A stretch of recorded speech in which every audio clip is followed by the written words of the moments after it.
Hello. Hi. How are you? Thanks for the invite. Yeah. We should already What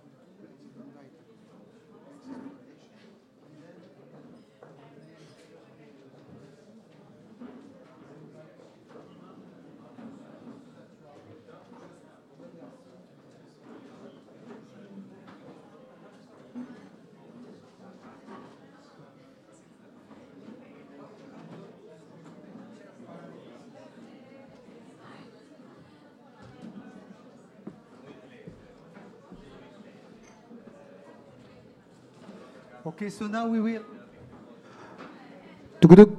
Okay. We will start the afternoon session, which will be more related to natural disasters, namely forest fire. And it's my pleasure to invite Apostolos Paralikas from DG ECO. Apostolos, the floor is yours.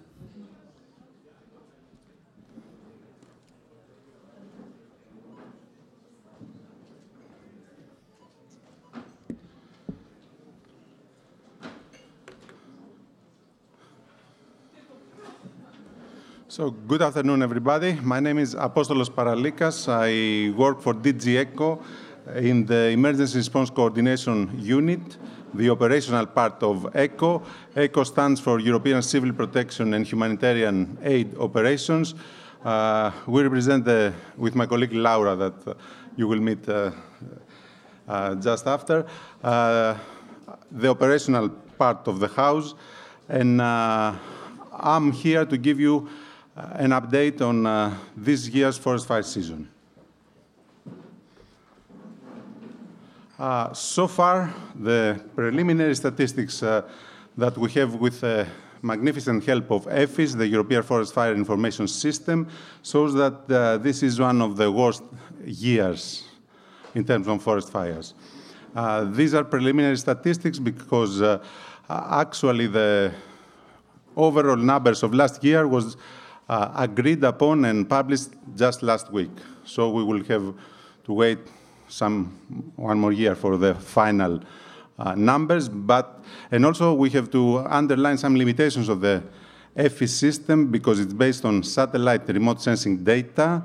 EFIS now is under the Copernicus framework. And it has some limitations. The data are within 6 hours delay, which is not good for the operational purposes, perhaps. They are brilliant for keeping track and statistics. And also they represent only significant events, fires that more than 30 hectares can be registered in the system. But nevertheless, the database so far of 10 years continuous functioning of EFIS give us a rich amount of data to compare with and then provide this information that we are far above the average of the last decade, but this is something to have in mind. We are not as bad as last year, but bad enough. And this is the trends, the date of collecting the data was the 31st of August for this presentation. They change over every week. But already, compared to the same date of last year, the last 10 years, the average, we have more than 2.5 times increase in both in burnt areas and number of major fires. And this is apparent for Portugal, where we have less increase in the number of fires than the average. And also one of the most hard-hit countries is Italy, where the number of fires was at this point almost 5 times above the average of the previous 10 years. And as we can see in the first graph, these trends were apparent early in the season. So you can see even March, April, May, the trend was there. And in our annual meeting with the member states in DG ECO in preparing the upcoming forest fire season, we had the opportunity to discuss about this and be updated by our EFIS team colleagues about the trends. And the question is, and it will be dealt with in a later point of this presentation, when we know that this will be a bad year, do we have enough time 2 months before to prepare for it? Obviously not, because to provide additional resources, you need time, you need budget, and budget is, at the best case, negotiated the year before. You need to train people, you need to hire people, perhaps, and this cannot be done in firefighting mechanisms overnight. So this is something to take into consideration. In most of the European countries, we have this exactly same trend. On average, 3.3 times more fire activity in terms of fires and burnt area than the average. Greece is the only exception mapped in EFIS, along with Syria outside European Union. What is the mechanism that EU has to develop to deal with this kind of incidents? It's called the Union Civil Protection Mechanism, not EU, because we have 34 participating states in this mechanism. It's not only the 28 member states. Of course, emergency response is a national competency, and we are here to support these efforts of member states through this mechanism that provides for mutual assistance, but also training, exercises, and so on. And part of the mechanism is the Emergency Response Coordination Center of DG ECO, where I work.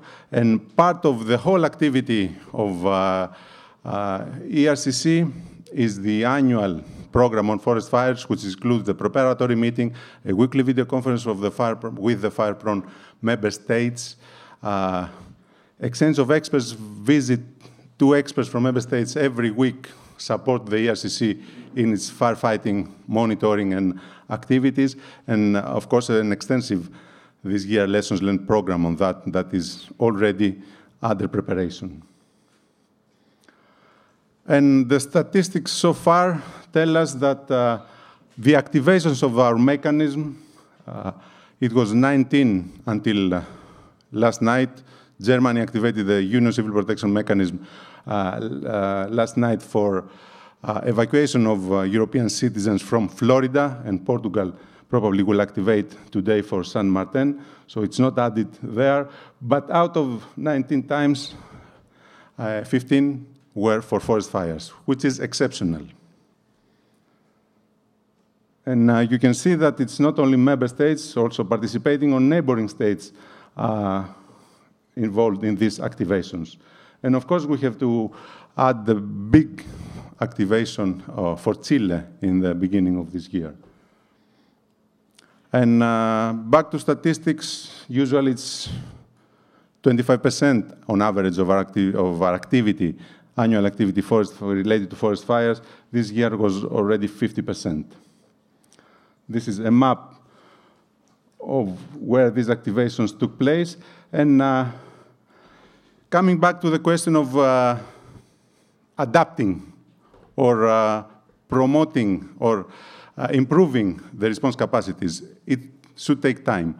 And this is a success, I would say, story within the mechanism.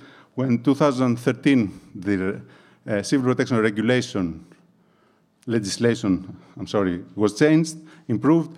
In 2014, we had the implementing rules which allowed for the establishing of the European response capacity. So member states provide us before their assets that we can use and activate in case of emergency. For what reason? To be more effective and fast in our response. And then we have mapped all the capacities available, we have evaluated against the risks, and we have identified gaps. And of course, the main capacity gap identified was on forest firefighting. And we created a budget. We made budget available for member states to support them in fulfilling or bridging this gap for temporary purposes. So we have developed next year, 2015, the first call of proposals for this. 2016, we had the first plane, Canadair, financed by this tool. It was very successful. Last year, deployed in Cyprus, in France, supporting France when they lost their Canadair fleets for 1 week for technical reasons. And you can imagine what it would mean for France not to have the whole fleet. Less than half of the fleet was available in the heat of the fire season, beginning of August. And we were able to support them at least with the one plane we had available. And then the following week, we were with the same plane in Portugal to support in their last year's emergency as well. And next year, so year by year an improvement, this year we had 4 planes.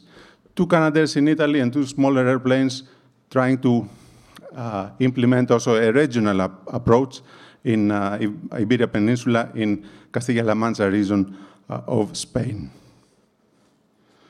So we thought that we had done a good part of our planning and improving and supporting member states in dealing with the capacity gaps.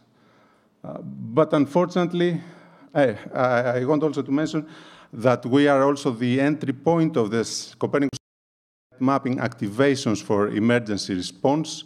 So the Copernicus CMS was the first of the systems, subsystems of Copernicus that was fully operational through the ERCC. And you can see that throughout of the whole mapping requests this year, the vast majority was on forest fires. Actually, Spain activated Copernicus yesterday for 1 more forest fire.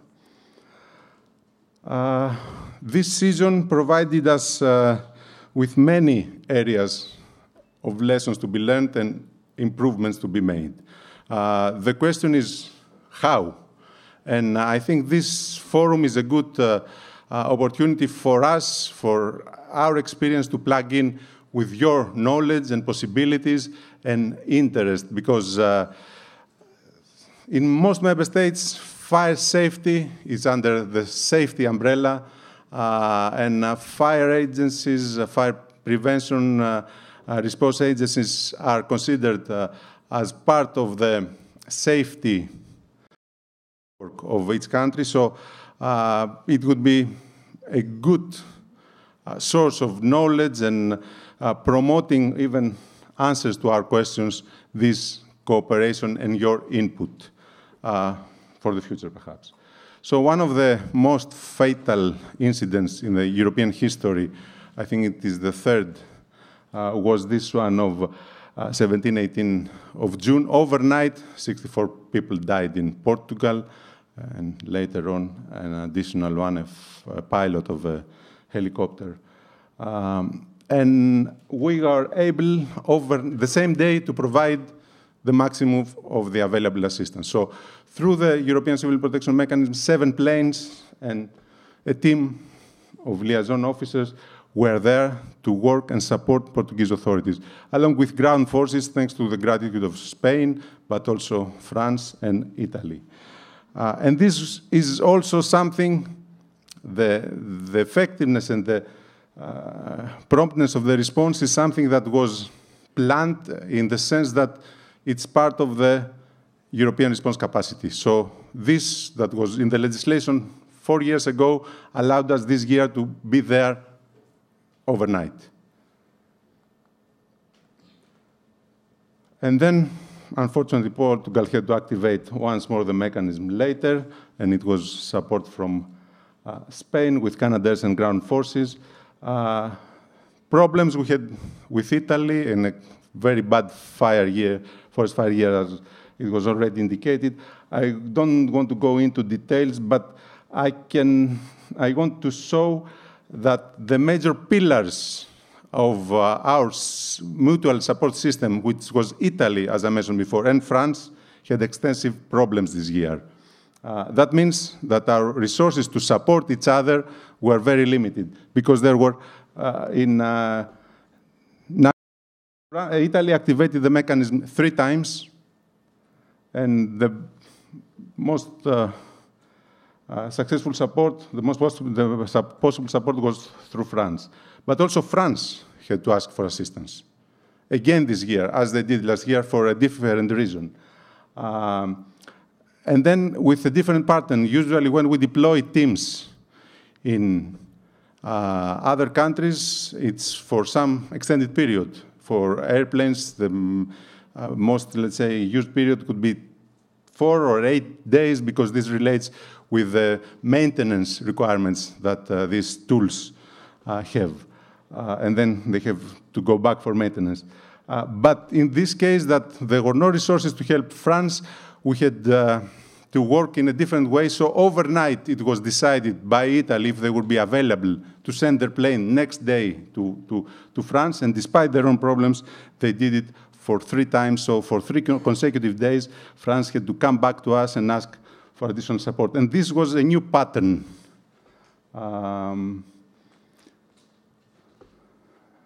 I will spare you with details of other disasters, but let's have an overview.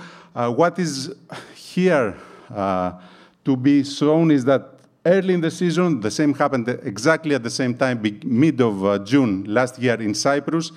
All member states have enough resources to provide assistance to the affected country. Later in the season, this was limited a lot, because most member states had to deal with their own problems. And later in the season, in August, there was no possibility to provide assistance, because not only they had a lot of problems inside their countries, but one major problem we had to face was that even the existing resources were overwhelmed. So in the heat of the season, we had encountered situations that, for example, 25 or even 50% of the maximum availability, was reduced because of maintenance reasons to 50 or 75%. So they lost considerable amount of their own assets because they were overused throughout the whole season. And this generates a spectrum of areas that can be discussed, and we try to, with, of course, your support, to find, to set the questions and even find answers. What is the best way to exploit the existing fleet? What would be the way forward in short term or long term to develop European response capacities? Because these planes made in Canada, they're called Canadair for this reason, and the factory is closed, and the production line is sold. So, to my point of view, a good opportunity for the long-term future was to develop commonly under perhaps a common defense research program capacities. And then this, the interoperability of the capacities, because these planes work 3-4 maximum months a year, and then they can not be used anymore. Huh? But if you compare capacities, develop capacities that can be used for other reasons, border patrol, and then have firefighting capacities. So develop the interoperability. And I know that some member states, including Portugal and Greece, are working towards this direction. So I think that in the short term, but also in the long term, there is a lot of area of us working together, trying to find the best way forward. I keep some of these questions for the discussion. Thank you. Yes.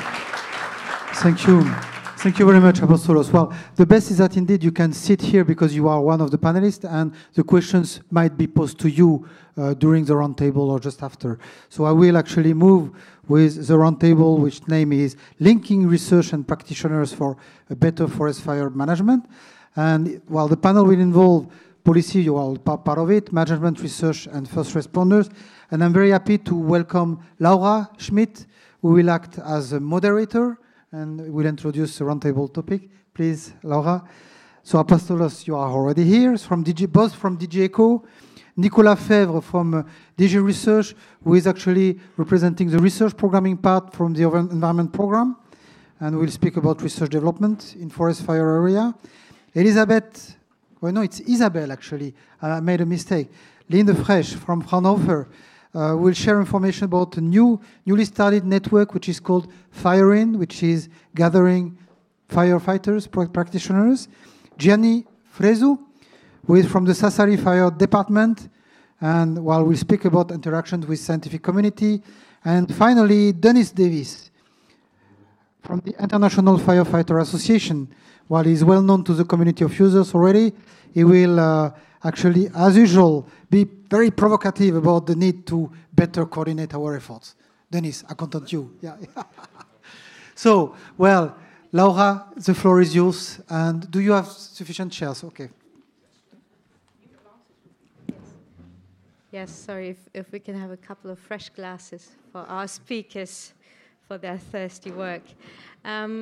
Welcome, everybody. I'm very glad to be here. You've already heard extensively from my colleague Apostolos about the challenges we faced this summer with our forest fire response and how difficult that was. Now I'm joined by great experts who can approach this topic both from a practitioner's point of view. We're going to hear about the research agenda and about linking those two areas as well. I just wanted to go back a little bit as well to some challenges we have, not just on the response, but on what's in the title of the session, which is the forest fire risk management. Apostolos already mentioned that we use EFIS, which is a forecast system, and we think that there as well there's some scope still for improvement. You know, we can think about how we can better forecast whether or not a season will be severe, medium, or easy, let's say. That would certainly help also for capacity planning. We are also looking at the prevention measures that we're using.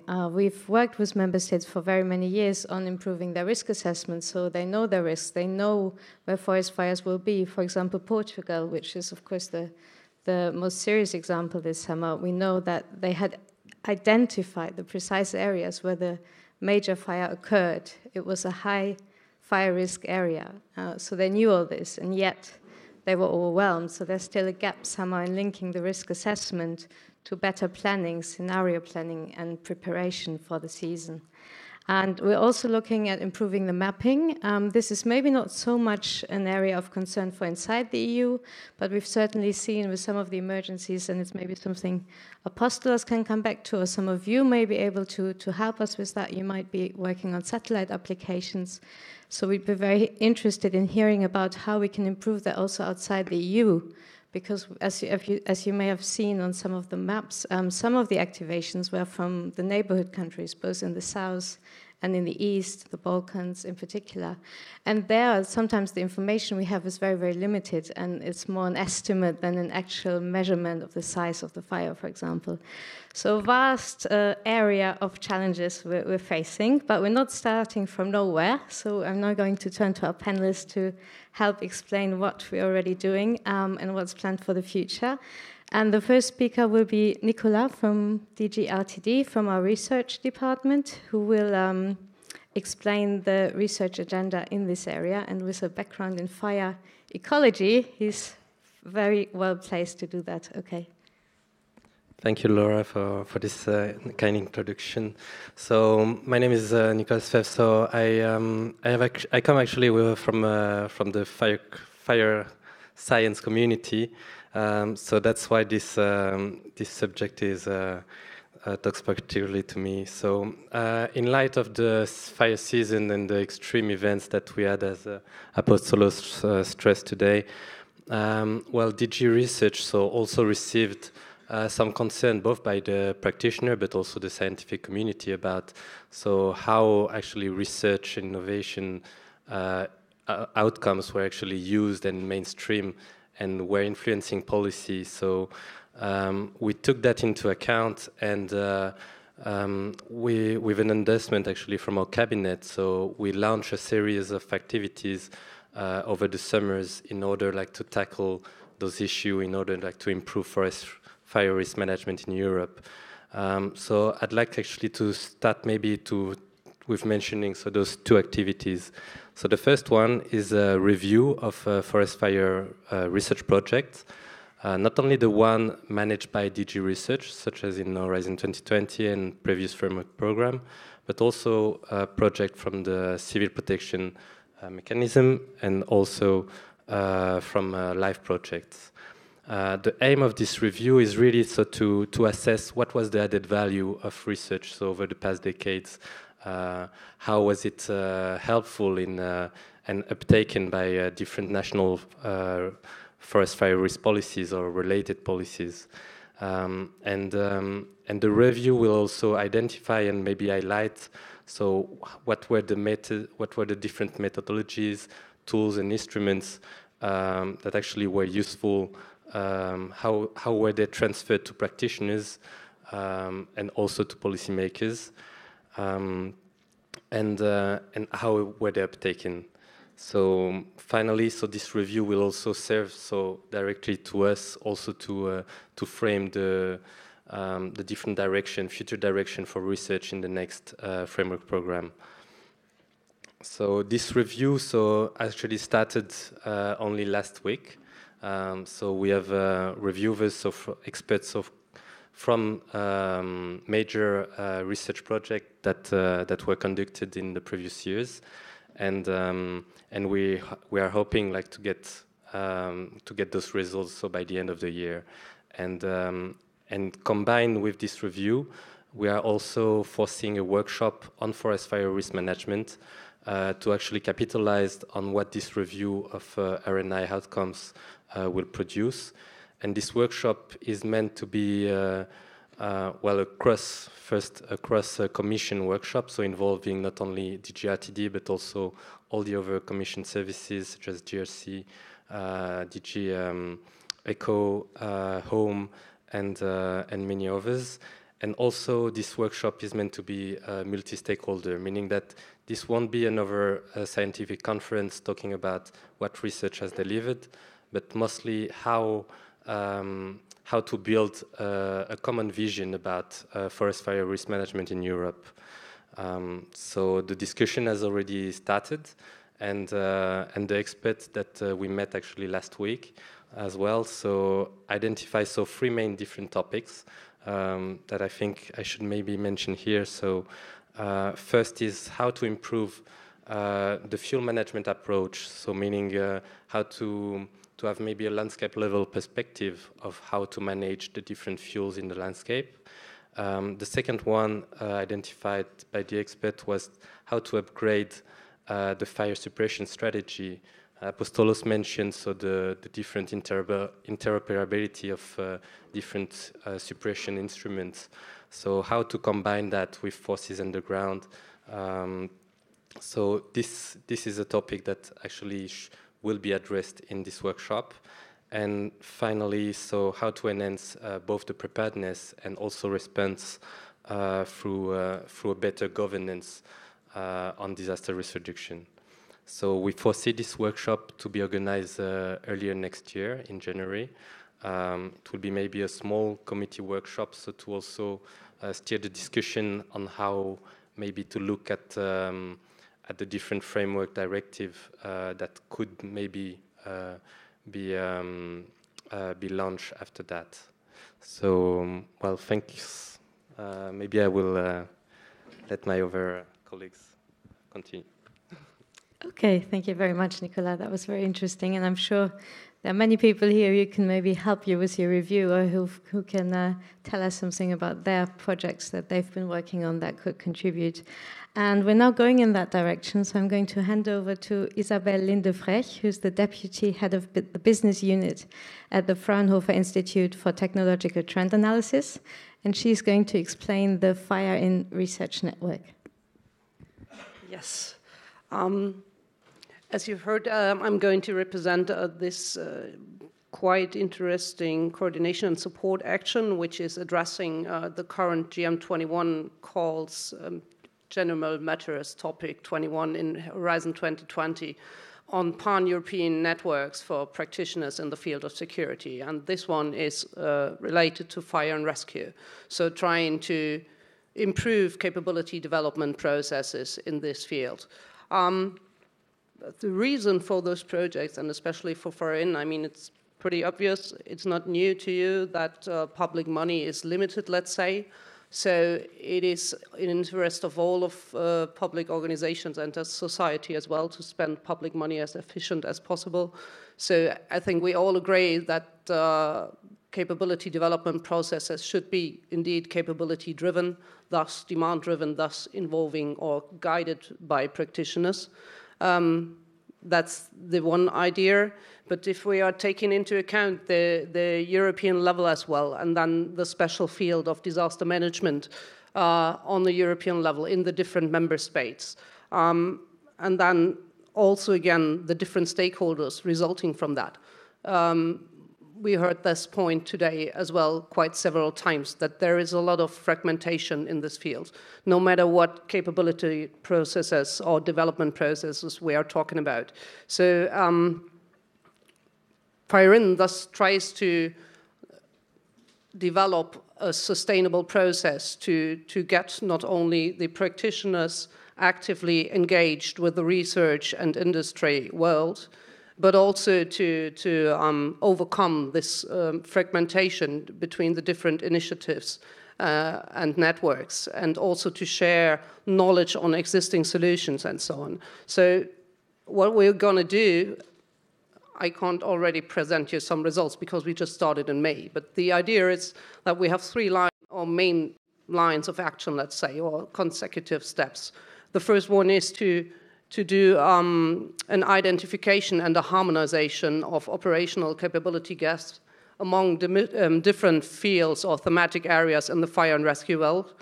One of them is vegetation fires or landscape fires, which will be done with evaluating the needs from external experts as well. We have associated experts as well, so one of the main parts will be to build a network of those experts.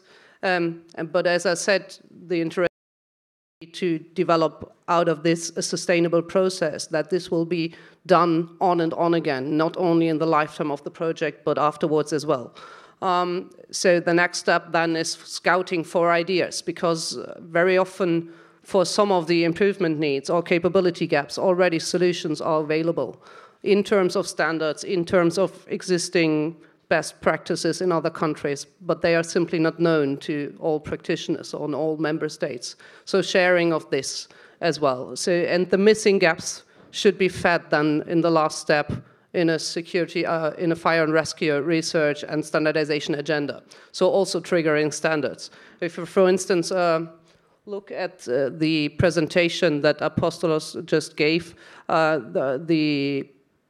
the request for help through the mechanism was responded mostly only by southern European countries. So if there was a fire in Portugal and only France and Spain and Italy are able to respond, even though the equipment modules are available also in northern parts, which are not threatened by forest fires at the moment. So it would be good that they could send help as well. But what I've been told, at least from our internal or project internal experts, is that they are not used to or not trained to fight such big fires. Because if an eucalyptus forest is burning, you have fires like 10-meter flames and so on, and the northern countries are simply not trained to fight those fires.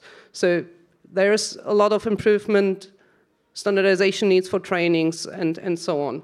Another issue, also related to this roundtable discussion, I asked our vegetation fire group what would be their, let's say, biggest capability challenge. And it's actually also the science policy interface. So it's not only really from the operational ground, but the missing or the existing fragmentation between those initiatives. If we are talking about capability development and sharing of information and so on, already in the 80s there was from the United Nations Economic Commission for Europe, they started with an expert group on vegetation fires to share best practices. That worked so well for the European area that it started to be later on or lifted on the global level. So what is currently the global wildland fire network running on the UNSDR. So there are several initiatives, and I've been told, at least, I'm not the expert in that field, but that they are outside the EC system, but not, and thus not really, or they are in a parallel world, let's say. And this is only for forest fires. So if we go on with structural fire, CBRN issues, and so on, and fire and rescue, there's a lot of things to improve, let's say, to share best practices. And also, if we gather operational needs, I mean, most operational needs are not specific for a thematic area. It's very seldomly that it's directly for the one specific task. Many of them are related to information sharing, logistics, and so on, trainings and so on, which are probably relevant in nearly all civil protection areas. So identifying them and harmonizing them to really making their voice louder, let's say, is one of the main tasks also of this project. So overcoming the fragmentation and gathering practitioner in needs and inputs is the main task.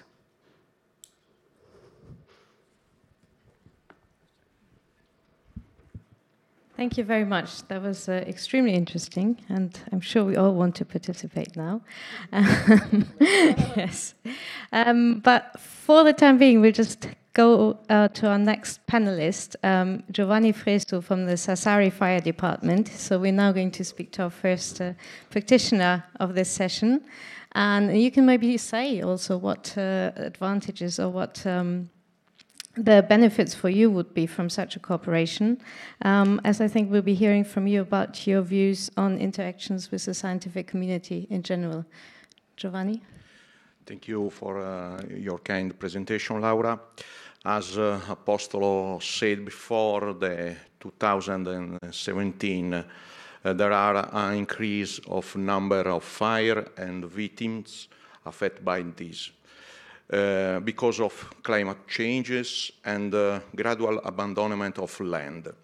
We are facing now a new type of fires called fifth generation of fires. Currently, forest fires happen due the simultaneous occurrence of large forest fires and fires in the wildland-urban interface.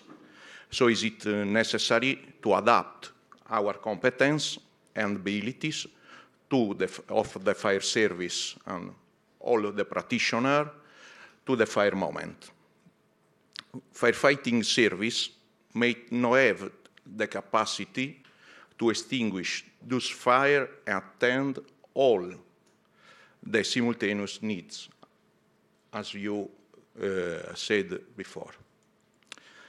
Against this, we have to be aware of the real risk and promote the implementation of a culture of self-protection to generate urban environments prepared to receive the fire. Europe, fire services are adapted to different fire generations from the past and now are in process to adapting to the new fire generation.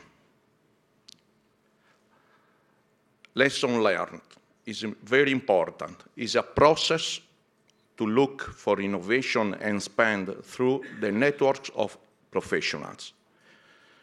Therefore, it's very important at the end of fires, not only the biggest, but all the fires, analyze the fact to obtain important information to the future and share it in a network, in an open network of practitioners to find for future solutions. There are some difficulties between end user and research. Yes, of course. We have a lot of operational experience, but we have not knowledge of the researchers' methods.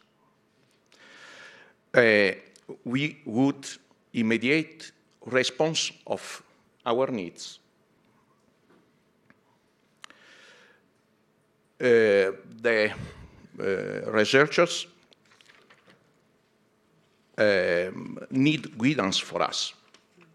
Very important for there, but they should better collect information by practitioners and carry out tests according of them to properly evaluate the results obtained. Transfer knowledge between researchers and technological industries and operational could have adequate channels like facilitator. Facilitator could be the case of this project. For the researcher, more projects are focused in suppression of wildfires, but is not the only area of interest. For us, it's important to find new solutions in fire prevention, in fire use, ecological fire use, command and control structures, and preparedness for the new forest fires. Thank you.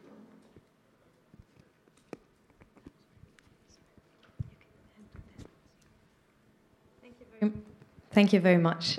Some more interesting leads there, which maybe I can ask our last speaker, or last new speaker, I should say, of the panel, because afterwards we will hear briefly again from Apostolos. But Dennis Davis, our last new speaker on the panel, who will maybe be able to tell us across the board, if that's an approach that will work across Europe, since you're representing the International Firefighter Association. What are the lessons learned, or what is the approach that your members can actually share, and what is actually transferable, or are there barriers that we're actually facing? Thank you. Thank you, Laura. I'll try. A couple of general observations first, and it picks up on some of what's already been said. I mean, fire and forestry are devolved, they're not part of agriculture, and part of that process is the definitions of what is a wildfire, what is a habitat, how we look at them are all different. So we start from a position where there are some variations, but equally an area where there's been tremendous amount of research. And some of that research is about the wildland fires, but some of it, of course, is about climate. And there is a number of projects now that are trying to bring that together, and a new project that's starting. But I think underneath all this, and you would expect me maybe to say this, is the question of community resilience. And resilience in my terms is a pathway, not a solution. So it's somewhere we're all trying to get to, and that's underpinned by culture, which I think is what Giovanni was saying. We need to prepare people to accept the fire, that it's going to happen.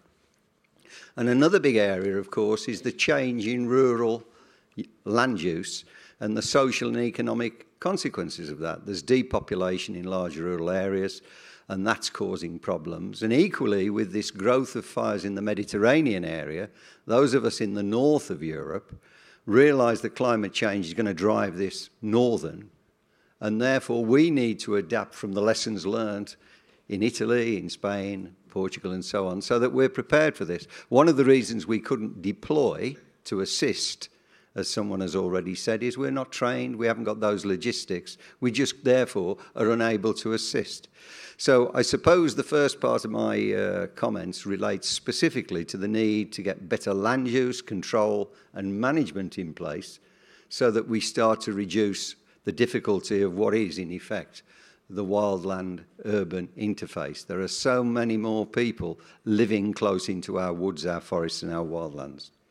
When you look at the competence within the fire sector and the transfer between the research and the firefighter practitioner, I think it could easily be looked at from the point of view of the way we look at our profession. So we would be looking at fire ignition and spread, so we'd be seeking to classify the approaches to different diverse vegetation, climatic factors, the way the ignition influenced the spread. We're looking at it from fire preventative points of view. How can we define risk areas? How can we get the practices and the management working better so that we actually lower the risk of ignition and prevent the spread? We need to understand how the fire behaves itself. I mean, there are new phenomena being identified, low jet fires, which move up through the interface of the landmass. And those, of course, are very, very threatening. The Portugal fire is a good example. Very, very threatening in the speed of fire. We clearly need to understand the fire suppression techniques, and that can be technical, that can be about vehicles, that can be about retardants, that can be about burn black plans, it can be about foams. So there's a whole technological sort of process to that. And then on top of that is the sort of general ITC, the informatics. How do you warn the population? How do you track responders when you send them off into these very wild areas? How do you use those technologies on vehicles? How can you use, and it's been mentioned 2 or 3 times, satellite imagery effectively on the ground, both in the pre and in the post fire event, you know, so that you actually are pre-planned and prepared better. Now, I've argued, and you've heard me say this morning, that this isn't about standards, but it is about harmonisation. The great thing about DG ECHO, that I sing the praises of the union mechanism about, is that they package the response, but they don't package how you use the response. That's left to the member state. That's left to the recipient. Advised, assisted by expertise, but they actually receive the package and then they deploy it and use it as they on the ground see fit. And I think we need to use that sort of logic when we start to look at how do we manage this wildland-urban interface, which is getting, as I say, much, much more difficult. There was a very interesting satellite map, I don't know whether you've seen it, produced by one of the programs, one of the research programs, which has shown the areas of Europe that are now more at risk from that threat, simply by mapping and using statistical data, by mapping where the vegetation is a risk vegetation and where fire occurrence has been increasing from things like depopulation of rural areas. So there are tools around, is what I'm saying, to help us manage that. But then you need better land management practices, and we need guidelines to do that, and we need, ultimately, of course, to understand the ecosystems that are causing those problems to happen. That in turn then involves local authorities in the main using planning systems to actually get, because you can have burn back plans, you can work out how to get rid of biomass. All those sorts of burn programs need to be pulled together so that they can be pulled down and used by a community, wherever that community happens to be. And I suppose from a firefighter point of view, we would say this, wouldn't we? Personal protective clothing. Somebody mentioned this morning what you wear up north in a structural forest fire, you know, where the temperature is minus, to what you wear when it's 30-degree heat and you're climbing a hill to try and deal with something. And a lot of these people, as I stress, are volunteers who've been assembled under some sort of arrangement by the municipal, regional and national authority and then deployed. So you really need to think that through.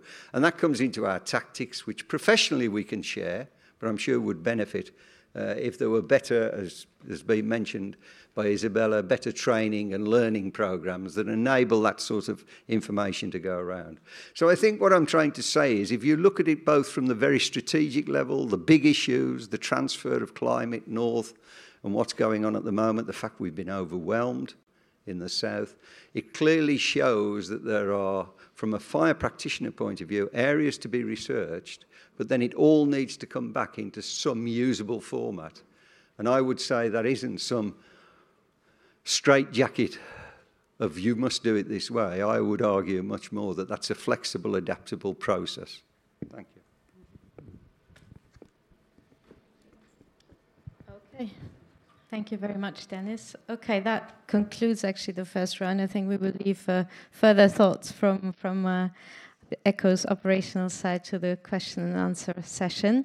So the floor is now open for your questions to all of our panelists. So you can either pose general questions or address one of them specifically. If we can, I'll take a round of a couple of questions. So the gentleman over there. Horst Kremers, Berlin. What I'm missing a little bit is private sector. A lot of these forests are, at least in Germany, I think in other states too, are privately owned, and there are industries. This is agriculture domain, it was mentioned, agriculture, forest industries that have a stake in some of these things. So it's not just burning the wood and here it goes, full stop, but it's economics, a lot of economics also behind that.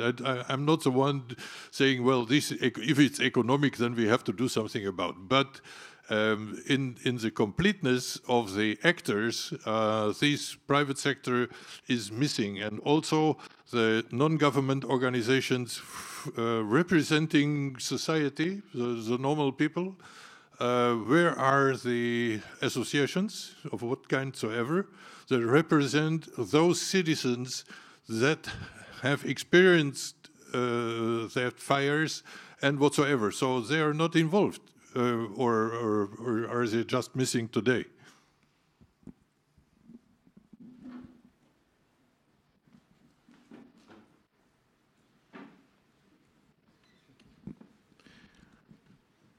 I'm George Eftikidis from Kemea, Greece. What I want to ask is concerning this review that DG Research is elaborating, how back you will go, and if you think, and which is the purpose of this review. And because I believe that you will find a lot of research results that are outdated right now. And based on this, I would like to say that the main problem that we face in forest fire research is the use and the exploitation of the output of the research. Since all the projects run for 2-3 years, and then they stop, and there is not a link with the fire management authorities and services, and this makes the research results obsolete.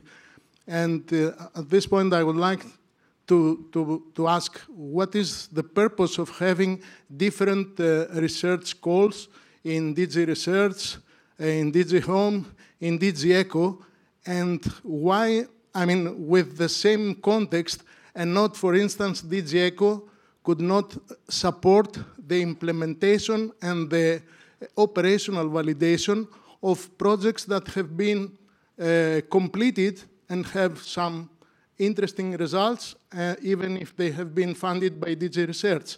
I mean, if there is a cooperation between the general directorates of the European Commission that could facilitate and improve the output of the research. If there's one more, I will take one more for this first round. Thank you. My name is Evangelos Dongos from ICCS Greece. I would like to give another aspect and extend a little bit the question posed by George with respect to this linking research with the operational capacity. And my question is, I've heard about this review, about lessons learned from previous projects or from responses in forest fires or in other causes of crisis, since similar management tactics can be elaborated. For current projects, for current implementations, for example, I'm also representing a project that has just started on integrated tools for response planning and scenario building, which is an important part of the training process. How can there be a linkage with the operational tools of the Commission, such as the ERCC or the EFIS, in order to feed them with modules that are being developed in these projects? Certainly the modules that are of value and can be then directly linked to the practitioners. And also be informed about these modules without the need to have them, everyone, participating in the projects, because this is not possible.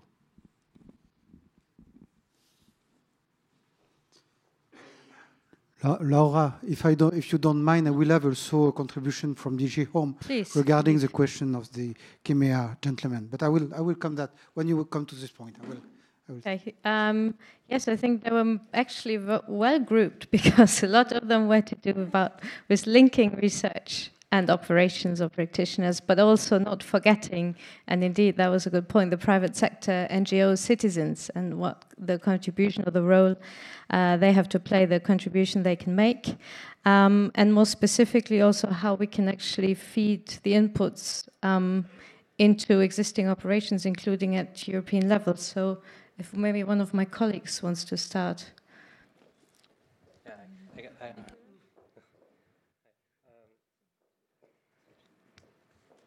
So maybe I can start with answering the second question on the review, which is linked also with the third one. So how back we go for this review? So we go so for RTD projects until framework program 6. So we've only focusing on major projects. So that so that covers more or less a decade of research. So regarding the purpose of this review, so well, as I said in my introduction, so it's really to assess not only the added value to the knowledge base on forest fire management research, but also to highlight how this research was actually well transferred and also uptaken by policy. So you mentioned that you expressed the concern that maybe those we were actually analyzing maybe research that was outdated. Well, knowing a bit and having participated to those research projects in my career, so I know that some of the results actually for those coming from this research are still actually very much valid. And regarding, for example, if you take the Fume project, that was actually one of the major FP7 projects. They looked really very much into ecosystem-based management approach and how actually to characterize new fire regimes under climate impacts. So I guess that that we are trying not to analyze very much in depth what the research was dealing with, but much more how this clustering of projects, because they were not very random. They were not either on management, on fire detection, on response, but in the previous framework program, they were organized such as they were covering all the fire management cycle, so from detection to post-fire recovery. And in this way, what we ask the expert is really to give us an idea of how this research was actually translated into effective forest fire management by practitioners. And maybe I just add something on the link from the third question about the link between ERCC, FIS, and how those results were actually exploited. Maybe this is still actually in discussion within the Commission on how to make available those research results in a format that is actually understandable by everyone and not only scientists. Well, one avenue would be the Disaster Risk Management Knowledge Center, so which actually is very much linked with FIS, because FIS would still serve, I guess, but maybe someone from the GRC could better answer that, and maybe Philippe as well. In fact, I could complement what Nicolas is saying about the Disaster Risk Management Knowledge Center, because as you know, we have made a mapping of FP7, and now we are complementing this with Horizon 2020 projects that will feed a database and a website that will facilitate, in fact, the search for information, including specifically for forest fire, with keywords. And this morning you have seen the mapping document that have been shown. Well, we are now trying to do that for Horizon 2020. We'll complement that with capacity building, so we'll have a mapping of DG ECO funded projects, ISF, you know, the instrument for security funds, possibly Life Plus and Interreg. And I come to your question, actually, with respect to the continuation with capacity building. Actually, it's true that we don't have a mechanism by which the research will feed into the capacity building project. But it doesn't mean that it does not happen. I have several examples where The FP7 projects, for example, on flash flood, were continued by 2 or 3 projects funded by DG ECO and found an application. So the door is absolutely not closed. It means that if people want, they do that.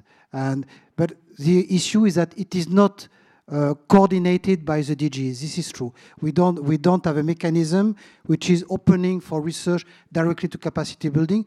We might consider this, and I think it's something that will be easier for us, because you have to realize that the resources that we have with respect of time of people and the overwhelming number of projects which are ongoing and programmed make it impossible to have this kind of coordination mechanism without having a clear vision of what we are speaking about.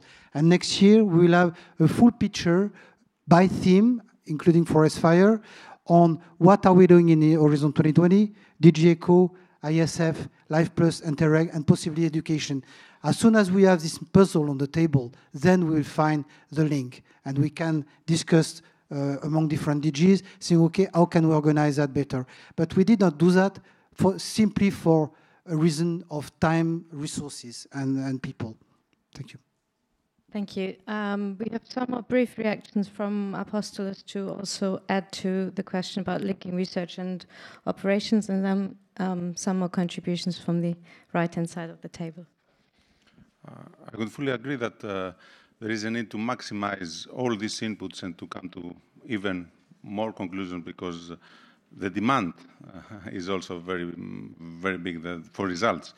But I would like to give you a concrete example of that happening already in the ERCC, where we try to improve our analytical capabilities and analytical input in our decision-making. So with the help of the European Parliament, one project called Aristotle, based on the contribution of JRC, but not only, is under development. It's developed and in operational use now.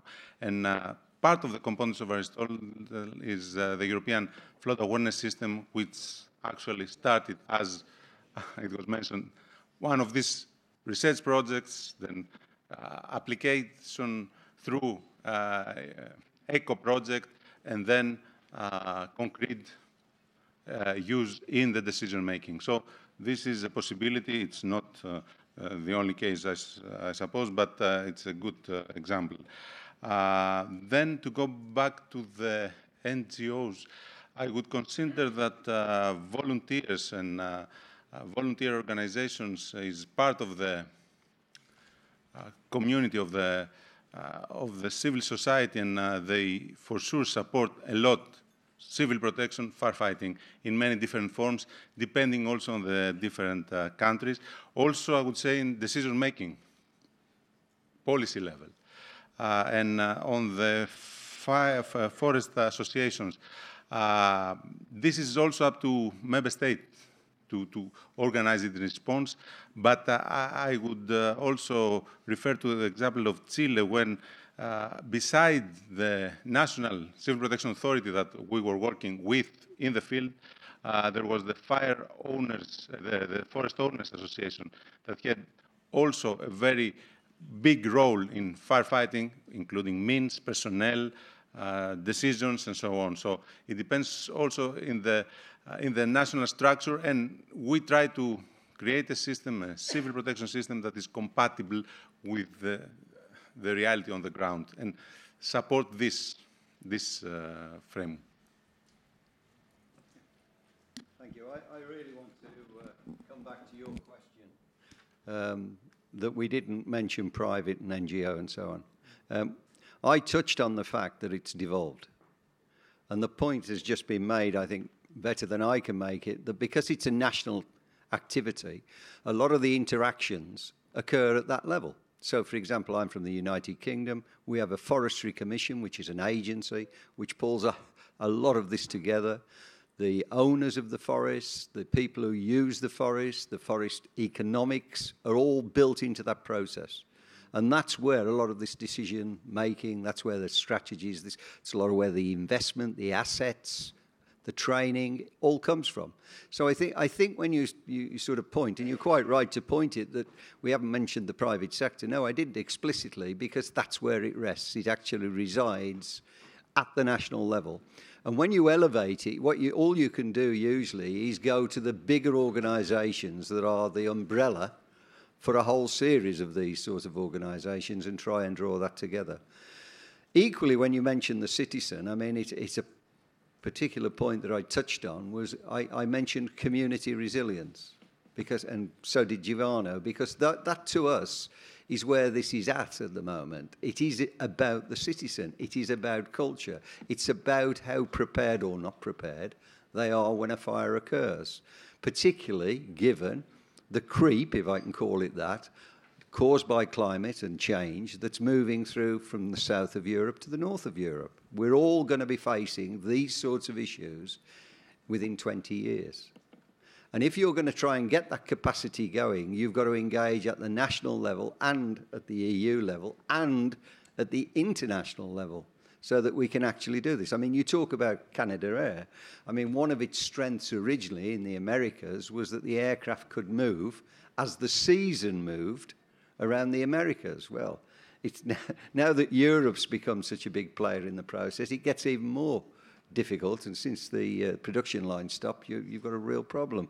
So what I'm trying to say really badly is I think the issues you touched on are there. I think the terms of the linkage of the researcher to the practitioner, some of it exists, and I think flooding is probably one of the best examples where a decade ago this dialogue was happening, and now it's actually transferred itself almost, because floods are now so common across Europe that the mechanism, Europe, the DGs are so involved in it, it's almost seen as a European issue, not just a national issue. And I think that's a very good example of how communities like this can actually build that transfer process through. But I think we did mention them, but maybe not explicitly enough. I also must admit I haven't mentioned it, which doesn't mean it haven't played a big role. I mean, money is the reasoning and the driver why we are doing such projects, to save money. One of the, at least the driving force. Of course, civil protection, I mean, that's the overall reason why we do this, to protect society and to make it more resilient to upcoming disasters, no matter of what their nature. Coming from the research side, I can assure you that actually you will never win a proposal which is treating the development of a crisis management solution which will not cover issues like ethical, societal, legal, and also economic aspects. Because, I mean, each and every new solution in the disaster management world, civil protection world, will fit into existing systems. You will not change the system after all. So, of course, it might also be a solution to change certain policies or to have a certain legal aspect changed if this is the only way to find a common solution in more than one or two member states.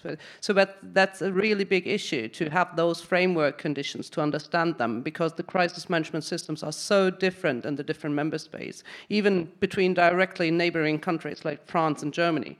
It's really difficult to develop solutions that are feeding or could be fed into more than one system. So this brings me back to not only if we are discussing forest fires and capability challenges and forest fires, never forget to always link to the, let's say, more general levels of civil protection, and to try to align those capability development processes to the rest of the civil protection world, because the solutions should probably fit also for other purposes, especially if they are able to fit in the different legal systems and so on. So it's really complicated, and it's a lot about communication, sharing information, and staying open and inclusive for other approaches and for already existing knowledge, which includes, again, like EFIS and so on, which is really interesting, but there are also other initiatives already existing out there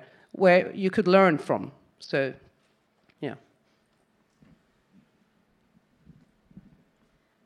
Excellent. And then I would suggest we take another round of 2 to 3 questions. Okay, over there. Oh, sorry, we start over here and then the gentleman over there. My name is Finian Joyce, and I'm representing another association of fire officers in Europe, in 23 countries in Europe. I'd like to compliment Apostolos on a very good overview of the forest fire season. It was an excellent presentation. I compliment you on that. But I would just like to ask our audience, you know, you talked about the Portugal fire, and we can recall during the summer the two great fires that caused loss of life during this summer. One was the Grenfell tragedy in the UK, and one was in Portugal. Now, if there was a fire event where 64 people lost their lives in another building fire, there would be public inquiries, there would be commissions of inquiries and so on, like there is in what's happening in the UK in relation to the Grenfell tragedy. Is there the same outcry in relation to the Portuguese fire? I'm not aware of it. And yet to think 64 people died. You know, and you talk about dealing with the aftermath of these incidents and linking research and the practitioners. The focus of any review of that is that the top priority should be, why did 64 people die in that incident? It's a tragedy beyond all recognition, really. So, you know, as part of any review of a strategy for dealing with forest fires, you know, reducing the risk has to be, in terms of risk management, in terms of loss of life, has to be very high up there. You know, for us in the fire services, and when we respond to incidents, our top priorities is to reduce, you know, the possibilities of fatalities, or try and reduce the damage to property. But the top priority is loss of life. So in dealing with incidents involving loss of life in forest fires, there has to be a serious, I hope we will get answers as to why 64 people died.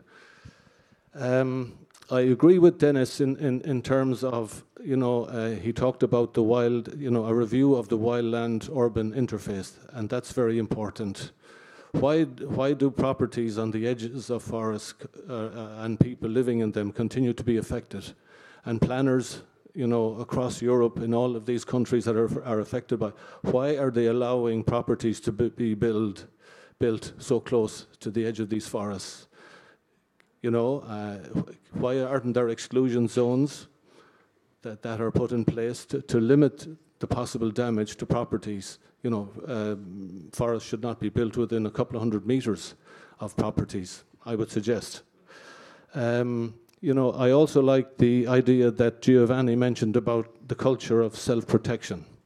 Fire services, when we respond, you know, and when you respond and you're faced with cries for help in so many different places, fire services cannot be everywhere when such an outbreak occurs. So the focus in dealing with any or producing a strategy has to be in that first few hours for house owners to be able to help themselves. This community resilience, have some measures in place to protect their properties on the ground, or else the ultimate is obviously to evacuate. Those are just a few of the comments that I have in response to the discussion, and I hope that's of some benefit as part of the discussion. Thank you. There are a lot of aspects there. I saw 2 more hands up, so we can take 2 more questions. If you can try and keep it fairly brief so we have sufficient time for some answers. My answer to this question to you, why these 46 had to die, my answer is it's lack of ethicality, personal responsibility of someone or some in some areas. So my question to you is, you mentioned ethics is an interesting, important subject matter. Now, how are you addressing it? What is your approach? what is underway, and what are the major challenges to address ethics? Specific to forest fires, I can't actually give you an answer yet. I hope generally it is when we start from describing the capability gap coming from the practitioner, then we try to look at the gap, let's see, to see it from all perspectives and how we could fill it best, let's say. And the ethical aspects, especially in the security world, are really a big issue, coming from all privacy issues like data protection and so on. Or, I don't know, if you recall, for instance, the famous case of the naked scanner of airports. I mean, if you just imagine the engineer saying, oh, look what we can do. We can see people naked without that they're dressing up. So it's of course something that needs to be reflected already in the design phase of a solution. So not as just developing something and then maybe testing it, but and then throwing it into the market. So it should be, this is the privacy by design issue. So, and of course, in the respective research process, ethical experts are involved. Most of them has ethical advisory boards where externals are, confronted with the research results and need to review that and give recommendations on how to better address ethical issues in the respective case. So I don't think that you actually are able to develop a new solution without reflecting those ethical issues, because they will never be taken up afterwards in the operational phase.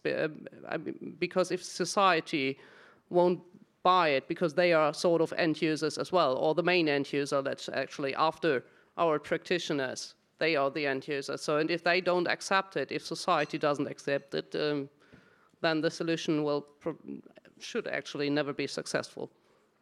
Does that answer your question, Soma? Okay. Brief supplementary point on the ethics, and then we can... There's a supplementary point on the ethics, then we take the last question, and we will try to take all the three questions together. Yeah, well, I think the ethics came from something that was said over here, really, about inquiries and all the rest of it. I mean, the reality is, I don't know whether Portugal's carrying out its own internal national inquiry. There may well be. I can tell you on the Grenville fire, there are 4 inquiries underway. There's a criminal investigation, there's a forensic investigation, there's a public inquiry where everyone and his wife can say what they need to say, and there's a regulatory inquiry. Now, how Portugal deals with those situations, I don't know. But the point fundamentally that I made about culture and response and community underpins all that. And we do learn these lessons. This isn't the first time this has happened. People have already forgotten Black Saturday, which was the Australian equivalent, where they lost a lot of people in townships in their forest fires. And the point I'm trying to make is we, the authorities, the professions, you, the research communities, are allowing a transfer, effectively, of responsibility from citizens towards you. So the citizens, particularly in urbanised Europe, start to see the authorities and the researchers and the scientific communities as their protectors. The problem with that is, it sort of takes the responsibility off their shoulders, whereas in reality, the first person to respond is the citizen. And we need to redress that. And I've been arguing, and people in this room know it, that we actually need a new culture to try and address those balances. So it's not just ethics, I think it's the way we've related to our communities.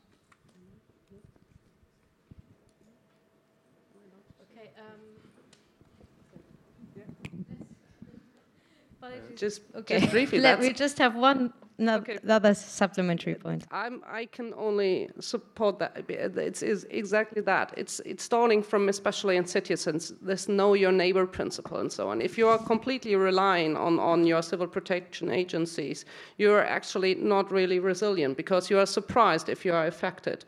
The Netherlands are an example in terms of floods, for instance. They have a quite good communication towards their citizens that there is always a rest of risk for flooding, because you can't simply pay for 100% safety. So if this is communicated, then you know that something could happen and you are prepared. If you're always told nothing will ever happen, then you're completely surprised and you're not able to react, actually, because you panic. And that's for sure not the solution. So resilience is such a big issue. Thank you very much. That's obviously a very important issue as well. That's really caught our audience's interest and also the panel's interest. So the ethics, the attitude, the risk awareness that's behind all these questions. So I suggest we take the final question in addition, and then we can do a round of our panelists to get some final reactions on the different issues that were raised. Please. Thank you. Nicola Rebora of Cima Research Foundation and the Anywhere project. It is one of the projects linked to the community of user, and they are dealing with multi-risk and specific with forest fire risk. And of course, in the Anywhere project, we are trying to foster all the at the European level, the EFIS system, at for the Italian level, all the system for the early warning that are available already for the civil protection. I'm asking which is instead the level of forest management policies, in the sense that this seems to be really of paramount importance, because you may have very sounding, perfect early warning system that gives you the forest fire risk in all Europe, but the areas may be too large to be managed properly. So which is the policy at European level and national level about involving actually the citizens, as said, in the forest management, in order to better manage the rural areas, in order to decrease the risk, let's say, and at the same time to increase the awareness of people living close to the forest. So which are the point? Thanks. Thank you very much. Again, I think that links in very well with some of the previous questions we've heard around the forest management, the risk awareness, the wildland-urban interface, and reducing loss of life, which of course is our main goal. So Apostolos, can I ask you to react first? Yes, a quick reaction on the first question, giving another example. 10 years ago, there was a similar situation, even worse. 78 people died in Greece in three separate incidents, exactly of the same nature. It was the same pictures we saw in the news in Portugal. I can tell you that the legal investigation is finished this year, or I don't know if there will be another round. But I can tell you also that within 3 months there were some lessons to be learned related to the responsibilities of the regional authorities, of the local authorities, of the mayors on the organized evacuation of population. So the legislation in Greece changed within 3 months. This is not the only lesson to be learned. And also from this disaster, in Portugal, we should not, let's say, obviously there will be some legal investigation or other types of investigation, but instead of waiting until the end of these processes to get the results, perhaps there is an opportunity to see at least preliminary information, and one of the causes might be the loss of communication. So with thunders, dry thunders, different spots ignited, and then they merged, apparently. This is a first approach into a big front, but this also destroyed communication towers and cables. So there was no clear operational overview, and this is something for operation people to have in mind that perhaps there is a need or an opportunity to look into additional increased resilience in crisis, I mean, communication and, or information, and have backup systems, perhaps, to avoid similar disasters in the future. This, I mentioned this is preliminary, but we should not wait until 5 years later to dig into the results, and then, you know, this will be forgotten. Now I think it's a good opportunity to grab some lessons. Thank you. Nicola? Yes, maybe just to shed some light on the Petrogao case, because so actually I was discussing that with an expert from Portugal, Francisco Castro Rego, who actually was telling me that there is a commission that is taking part, that is mandated by the Portuguese Parliament, which actually will deliver its report, I think, in the coming month. So this is also not to only analyze the particular case of Petrogao fires, but also putting that into perspective, so the management of Portuguese forest. Because as someone said, so in Portugal as well, 85% of the forest are privately owned, and if you look at the Petrogao case, so of course there is bad communication, but it's also very poor management of the land, because after decades of land abandonment, so the forest, there has been an increased buildup of fuels, plus also bad economic choices, planting eucalyptus forests that are highly flammable, and you add on that the poor condition, and you get this result. So I guess it's both preparedness, also the awareness of the people that were living in those areas. Someone mentioned the wildland-urban interface, and most of the people who were living in those areas didn't know how to react in the case of those massive fires. So actually, instead of staying into their home, which remained intact after the fires, they decided to escape, and most of the people were actually found dead in their vehicles, and so this is actually something that also needs to be addressed, and related to this question on wildland-urban interface. I don't remember who raised that, but why those property have to be built in high-risk areas? Actually, well, this question is now a bit outdated, because areas that actually before that were not highly fire-prone are starting to become fire-prone, and so there are different types of strategy. Of course, in some country, they prefer, in the US or in Australia, they prefer to have this let it burn policy, and putting the responsibility on the people living in those fire-prone areas to actually defend or escape. In Europe, it's much more on the responsibility of firefighters to actually rescue and put their lives at risk to rescue the people living in those areas. So I guess, well, you will be able to talk more about it. But so then I guess this is also the vision I was mentioning in my introduction of how do you conceive an effective fire response strategy in the context of those increasing and mega fires that we are facing now in Europe. Thank you. Okay, thank you.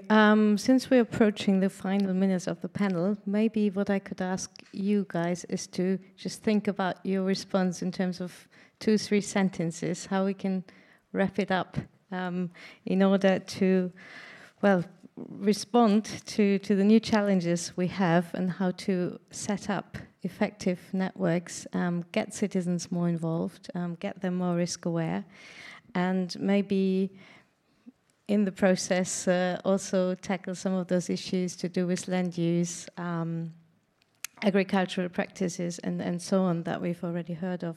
So I'm going to start with you guys, and then if you have something to add, we will also take you. So just very briefly, if you could, to wrap up.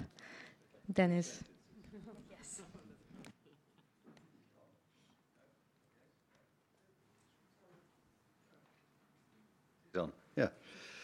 Two or three things. Yeah. There are networks out there that need to be integrated, and those networks are reasonably well established, particularly in this subject area. I think it would be useful to map them and actually see how they can be drawn together. And they have the difficulty that the DGs have is that they're cross-disciplinary. So you're dealing with climate, you're dealing with agriculture, and you're dealing with a civil protection in the sense of what we're talking. So that's probably the first issue. The second thing, which could be done relatively quickly, is on this whole land use management thing. The reason a lot of these problems are happening, people have touched on, is depopulation, the loss of rural economies, the fact that people are not bothering to now plant with particular species, so the forest just regenerates, the wild regenerates with what it wants. So you get regrowth, which is bad, and then the public want to be with nature, so they go and live amongst it. So planning rules haven't caught up and all that. So land use control and management, for me, is the second part of the thing. And then I think the third thing is I've touched on a whole series of areas that would particularly help in research terms a group like firefighters get their head round some of the problems, and some of those are about understanding vegetation, microclimates, and so on. And I think some research and some published papers in that area would be helpful. Yes, two keys for me. The first one is forest land management. We need a forest land policy at the local level, regional level, national level, and other world level, oriented to preserve landscape and to be safe the people.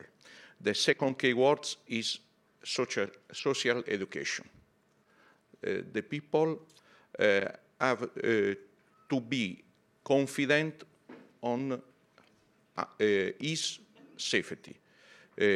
What do you do to be safe?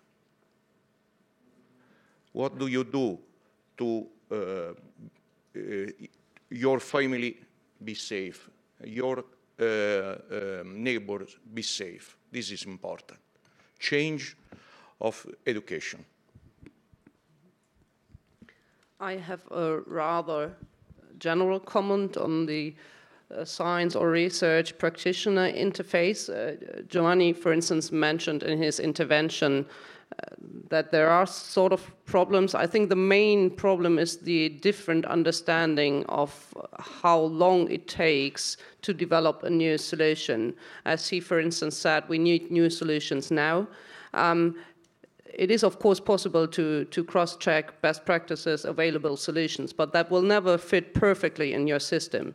So what I can only recommend, I mean, climate change, the migration crisis and everything, that doesn't come by surprise. But usually there is no time, money, or personnel whatsoever to make up your mind what is needed in 10 or 25 years. And that is actually what you need to know to address capability needs of the future and to be able to develop solutions that fit this gap.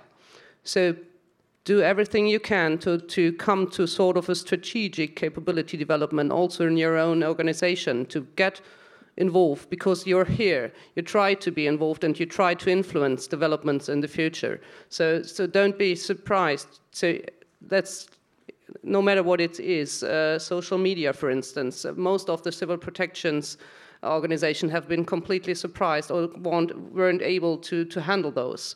Volunteer organization, for instance, during the crisis. So they were not prepared.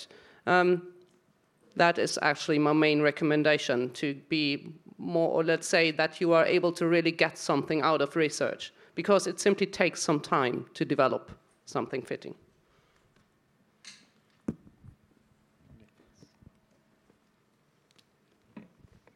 Just a final clarification. My presentation it seemed to be mainly focused on aerial assets, because that was a hot issue that came up in the summer. But our intervention and work is not only restricted to this.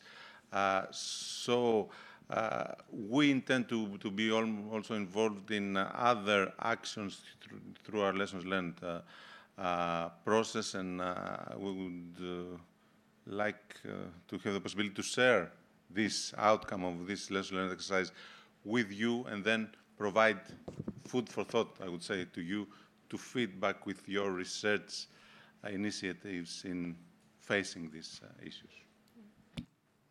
Yes, thank you very much. I think Apostolos has concluded for me. So indeed, we would very much like to stay involved in this network. Also, I think we've heard from Isabel, there will be the Fire Network, and maybe all of these things can help Nicola with the development of the common vision for Europe, for a kind of shared approach to response, but also to the prevention and risk awareness around not just forest fires, maybe also sharing that across other hazards, but certainly with forest fires starting us off in this case. So I think on that I would like to conclude this roundtable. Thank you very much, and I hand back over to Philippe.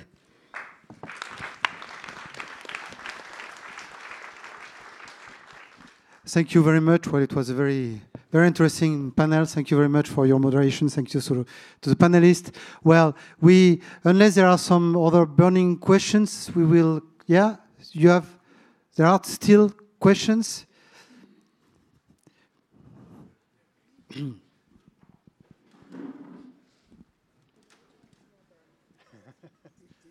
The question, it's a matter of information, because we have Sentinel-5 lately, which will assist the whole observation from the Copernicus system of satellites.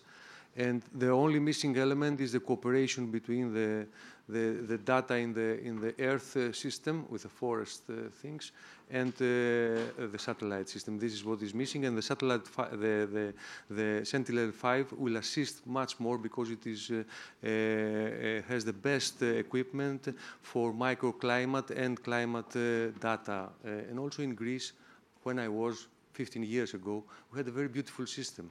Every summer there were volunteer fire workers, which they had observatories inside the forests, and each time there was a very dangerous period because of the increasement of the temperatures. They were over there and they were catching the fires. Now I don't know what's happening. Thank you. Hi, I'm Pedro from Portugal. So the discussion actually touches very close to me. I didn't lose any family or friends, but I knew some of the people actually died in the fires. And the official number is said to be actually fictionary, because the real numbers are likely to be above 100 people who got caught in the fires and burned to death. So it is a historical thing in Portugal, and I'm involved in one of the DRR7 projects, and from a resilience perspective, there is something that I would like to see changing in all this. This is not about incrementing redundancy, incrementing procedures and processes or legal issues. All of this we're talking, and particularly in this case, these are inherently human systems. It is not about individual resilience, it's about the resilience of the system, but systems which are inherently human. Unless, and you know, we can dream about having all the resources to implement all the redundancy. Even if we achieve that, eventually we will run out of the resources to maintain that redundancy and level of technology. But even if we could dream about that, eventually, when all of that is tested to the limit, it fails abruptly and drastically. It's what we call brittleness. Because at the very tip, the only thing that can actually manage a system is the human part of the system. It's the only thing that can actually manage the extreme and unthinkable extreme variability. And what happened this summer in Portugal is very much a very crude and very strong example of that. So I sincerely hope that this does not go back again to changing legislation, changing systems and technology, and in some years' time, unfortunately, perhaps sooner than later, we find ourselves in the same situation. So, just a point that I would like to make. Thank you. Well, thank you very much for this, well, deeply human consideration. And I would like to stress what Denis has mentioned about the need to work on the preparedness, in fact, the social preparedness. We have heard, in fact, what have been discussed in May already. So you will see that in the work program 2018 from DG Home, we have a very strong focus on this. And we know that we need to work on the human dimension for sure. We need to improve the way people will react to disaster, and we are not yet ready in Europe. This is for sure. I would like to thank you again, and we will continue. We are a little bit. You want to react? Just to say to the gentleman who was talking about space and data and land data, I mentioned there was research that had been done, and that is actually research that links space data and land data to show vulnerability. That's all. This year was the first year with Harris Condoes, with the Copernicus system was inspecting the fires but in Greece there are peculiar things happening. I don't know this. But we have another one which assists the constellation of the other satellites. Already done. Thank you very much. Thank you. Well, we will, thank you. Well, deserve an applause, of course. Well, we are a little bit early in the program. This is quite peculiar, but since it's very sunny outside, I would suggest that we continue so that you can leave earlier and enjoy the sun and have time to buy chocolates. So I will then invite, sorry, Gianni, I will invite the last speaker. Are you the two of us, or the two of you? Okay.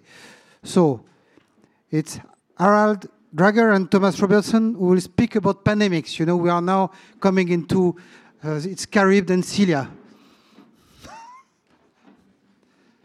For Greek, you know, this is a good reference. Huh? Yes. Going from Caribbean to Celia.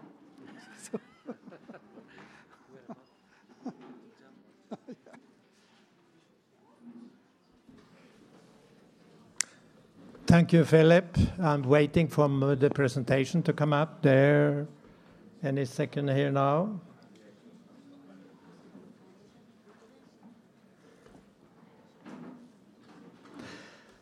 Good evening, everybody. What we will do here is talk about what we call preparing for the next pandemics.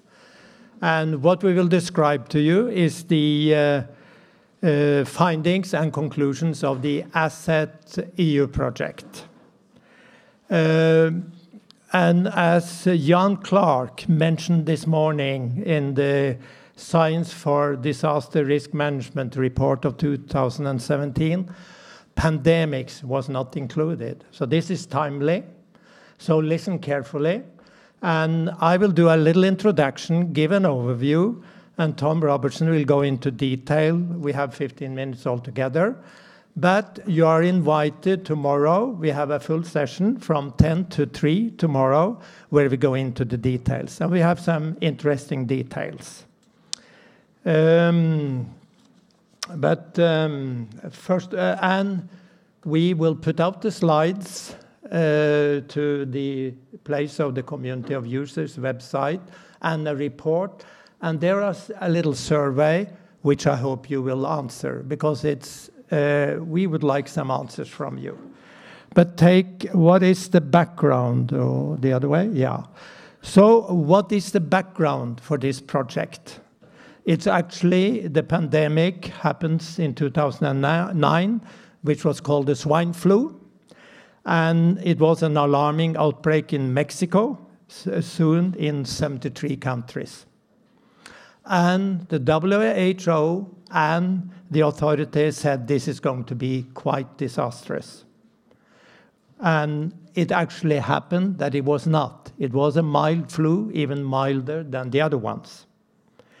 And 78 million vaccine doses delivered and too late.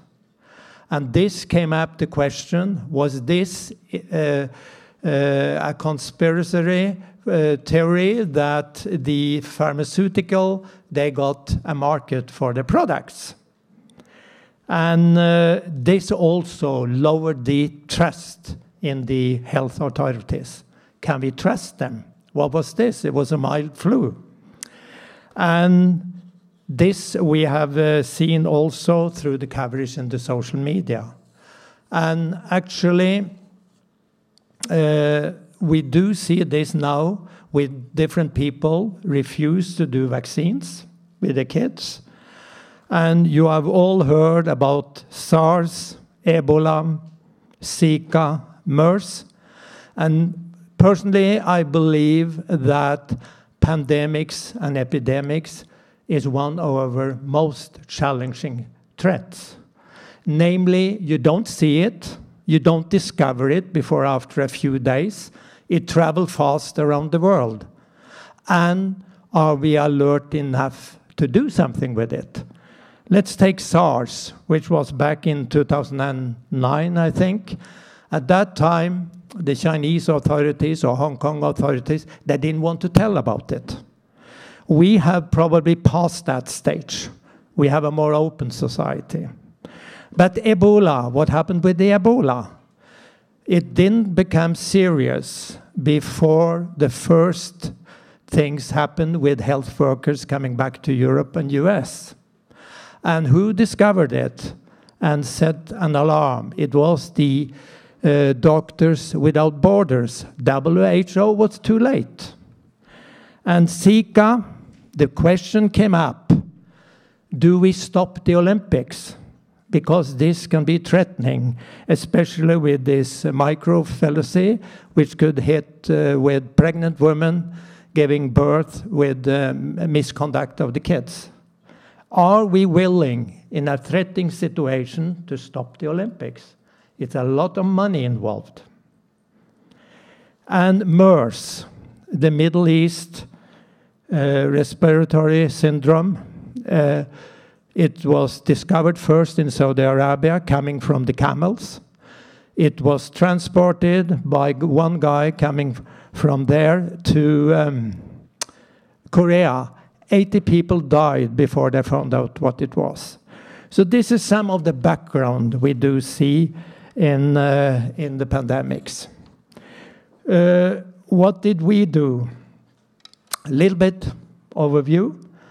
This was funded within the 7th framework of EU, 48 months project. We are coming to an end, and there is a brokerage event, what do we do next, in Rome, 31st October. We started in 2014. And what was the primary aims? Forge a partnership with complementary perspectives, knowledge and experience to address scientific and societal challenges raised by pandemics. And we, both Tom and I, are engineers, and we work with doctors, and we do see a good complementary way of working. We have a lot to teach. I don't know if there is any doctors here, but doctors think differently than engineers, so we really could contribute with each other. It has, and we have learned a lot about pandemics and epidemics. So that has been quite a good part of the project. The other thing, explore and map science in society-related issues in global pandemics. How can we use technology and how to use it properly? And one thing which we will present tomorrow, which could be of interest to you, I hope, is we are all, the authorities are there to protect the public. But where are the public? Do we listen to them? Do we know what they mean? And we had this now in the last session about self-protection, because it takes time before the authorities or the first responders can be on the scene. And actually, yourself and the public are the first responders. They have to learn to take care of themselves. In this study, we did a study in 8 cities in Europe. We collected 50 people, or a little bit more, 450 totally, which we asked a lot of questions to give input to pandemic to the authorities. For example, who do you trust? Should health workers be vaccinated? All this stuff. We have a full survey we present tomorrow, and Tom will go down to some details. So with this introduction, please, Tom, give them some little bit of what we are going to talk about, and tomorrow there will be more details from 10 to 3 o'clock with 1 hour slot. Thanks, Harold.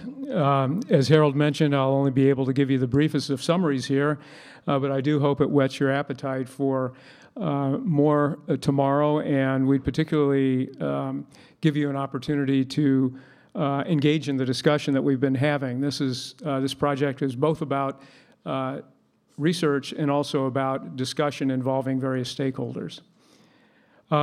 A little more about the program. It was a consortium of 14 organizations, teams, our NGO being one of them. And I'm going to really emphasize 3 things this afternoon. One is exactly, well, what is this? How are those aims translated into activities? And what impacts have we had and do we hope to have? In the general statement of aims, you heard science and society issues mentioned. Well, what does that mean? Well, in the box up here, I wonder if I have a pointer. Huh? There were 5 main issues that were addressed. The first was governance, which means in how do the authorities and the public interact. The second was science. In the use of public resources to investigate new drugs and so forth, how can we better engage the public? So, for example, you don't find that large public needs are unmet because the profit motive does not yield research in particular pharmaceutical areas. Ethics. Ethics has already come up in the discussion today, and even though we're not talking about forest fires, some of the ethical issues are very similar, and I'll talk a little bit about how we address that and discussed it. Because ethics, there are principles, however, discussion and the process by which decisions are reached are equally important. Gender equality and bioterrorism. All these things are areas where authorities, experts, various stakeholders interact with society, and it became very clear during the H1N1 pandemic that unless society is engaged properly, our best laid plans will not have the desired result. So in the middle here, there was an action plan developed with citizen consultation that was done in a very systematic method, and it resulted in activities that are in 3 categories here. There are various actions that involved engaging social media to better inform people about pandemics, vaccines, things of issues. Also engaging the research institutes. Very often it doesn't occur to them that public input could be an important element of this. Stakeholder portal, a place where people in public policy, pharmaceutical industries and so forth can interact and share information.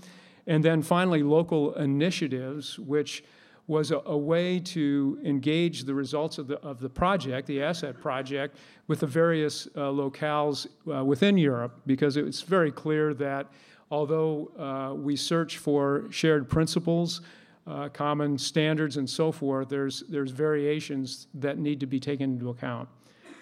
The second box here, the high-level policy forum. This is something Harold and I specifically dealt with, and the idea here was, can we engage stakeholders from the various communities, public, private concerns, and the research community, academics, into a new kind of forum, a forum that doesn't adhere to the stovepipes that frequently we find ourselves in, meetings and so forth that are engage people very much like us, but instead allows cross discussion that could actually advance our ability to prepare for pandemics.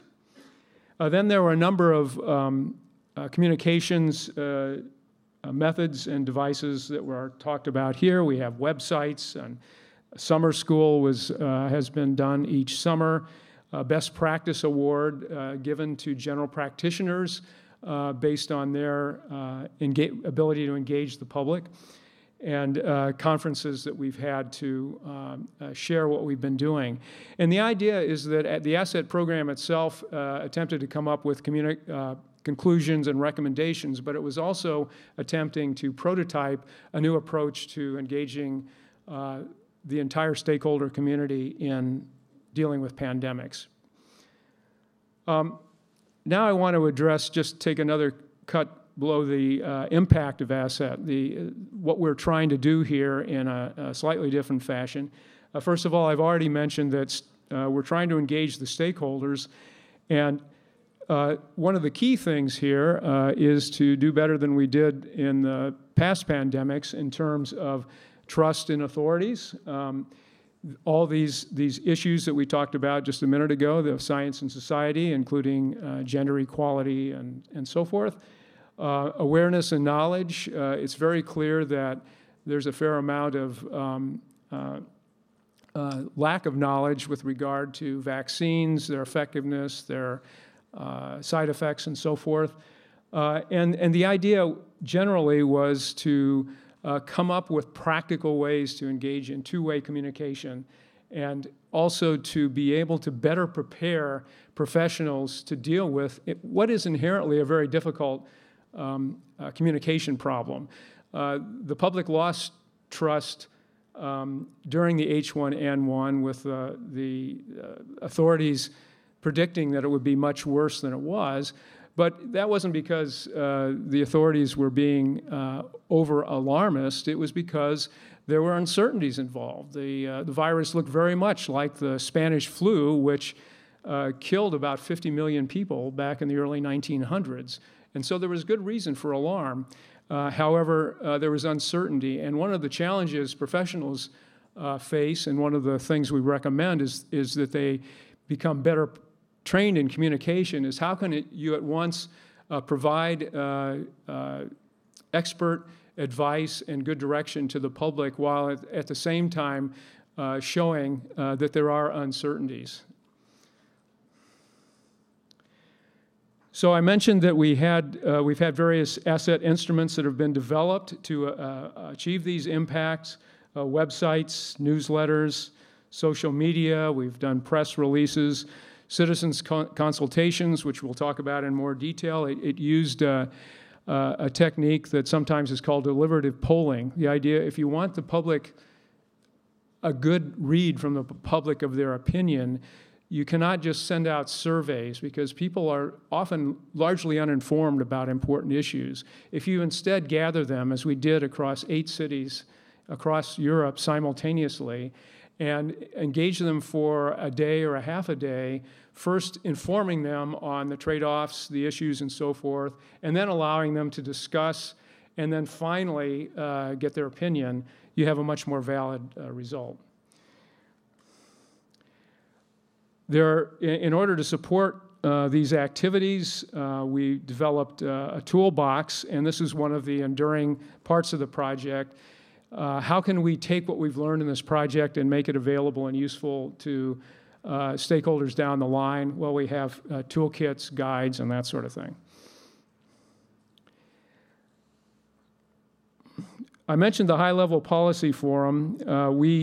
This is a forum where there were 14 members from a variety of European Union states. We've had physical meetings, and we've also engaged in online discussions.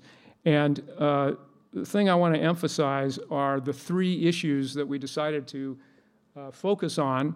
And we will be discussing these issues tomorrow. And it's a very interesting discussion that we'd love to engage you in. And this is one of the things that we'll be doing in our workshop tomorrow. The first one, and they're related issues, obviously, participatory governments in public health. As I mentioned, we prototyped a particular way of engaging the public, and we're very interested in coming up with extending that, practical ways to use that more broadly. Ethical issues in pandemic preparedness. What is the role of education versus incentives versus laws? It's very clear across Europe there's a wide variation because of historical, cultural, and governmental approaches. There are some places where there are actually no legal, no laws or legal penalties associated with vaccinations or pandemics. There are other countries where you can be jailed if you aren't vaccinated. So how does this work? Is there a way to develop a common framework and yet that adapts well to local issues?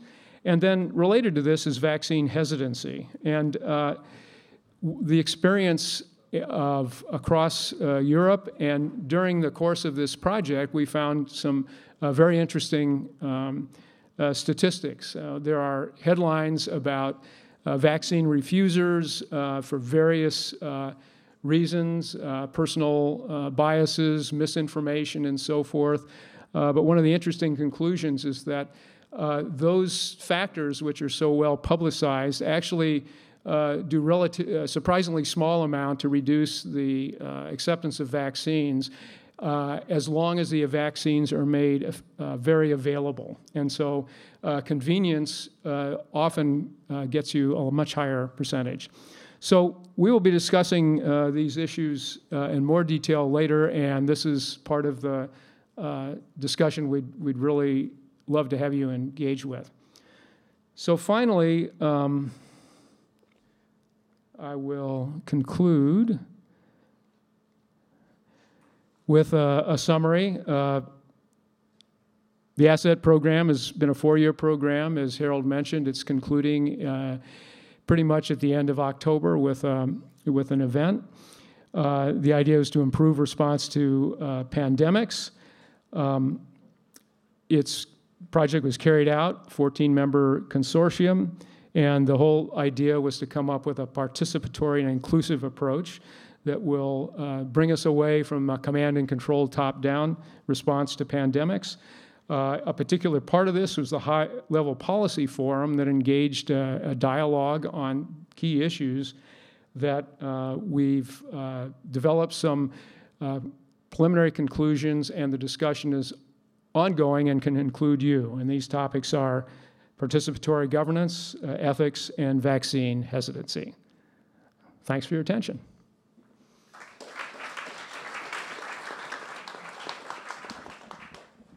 Thank you very much. Well, are there some questions, or yeah?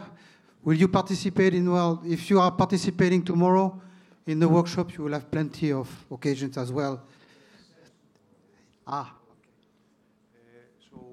As I participated to the second military emergency for the Ebola, and also to various other medicine sector about the Ebola scientific meetings we made with Africa, with South Africa especially. The problem was to resolve the problem which today is resolved, it was a problem actually of exchange of data. Because the various laboratories, when they got the virus, they could not communicate between them. This was the problem that we delayed in resolving this Ebola virus.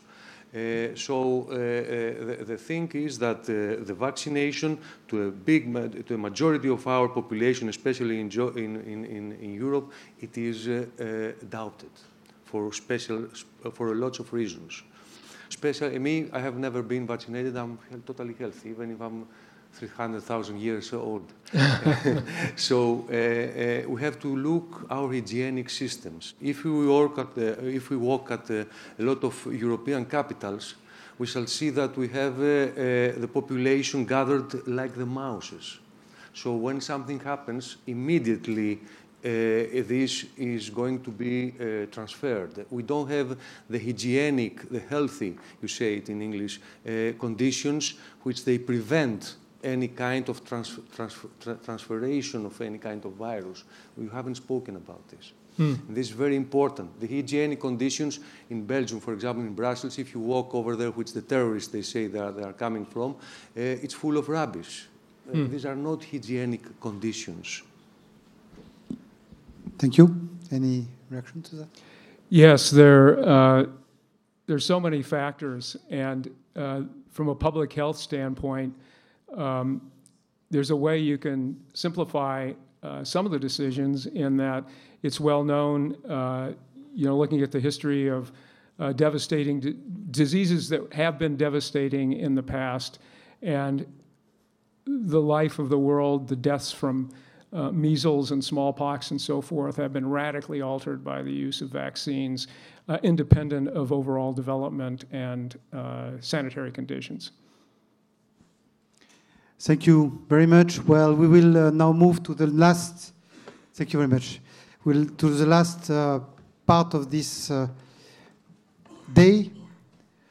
Well, first of all, I would like to thank you all for your active participation. I think it has been a very interesting exchange platform, and it's really good to see that, well, every time you are apparently satisfied with the way we are interacting.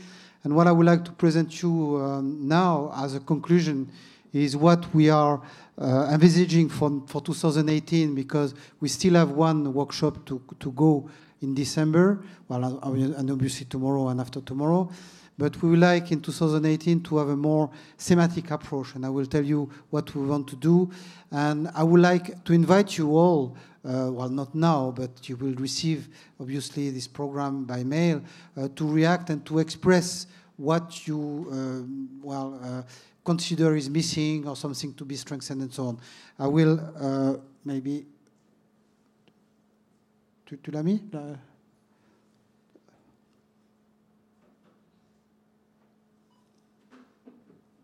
Well, you remember this is a famous chikungunya mosquito, but well, it's actually, I prefer now the image of the tree that you have seen here, because the image of the tree is much more complete, because I don't know if I have put it here, well, it is a bit fat.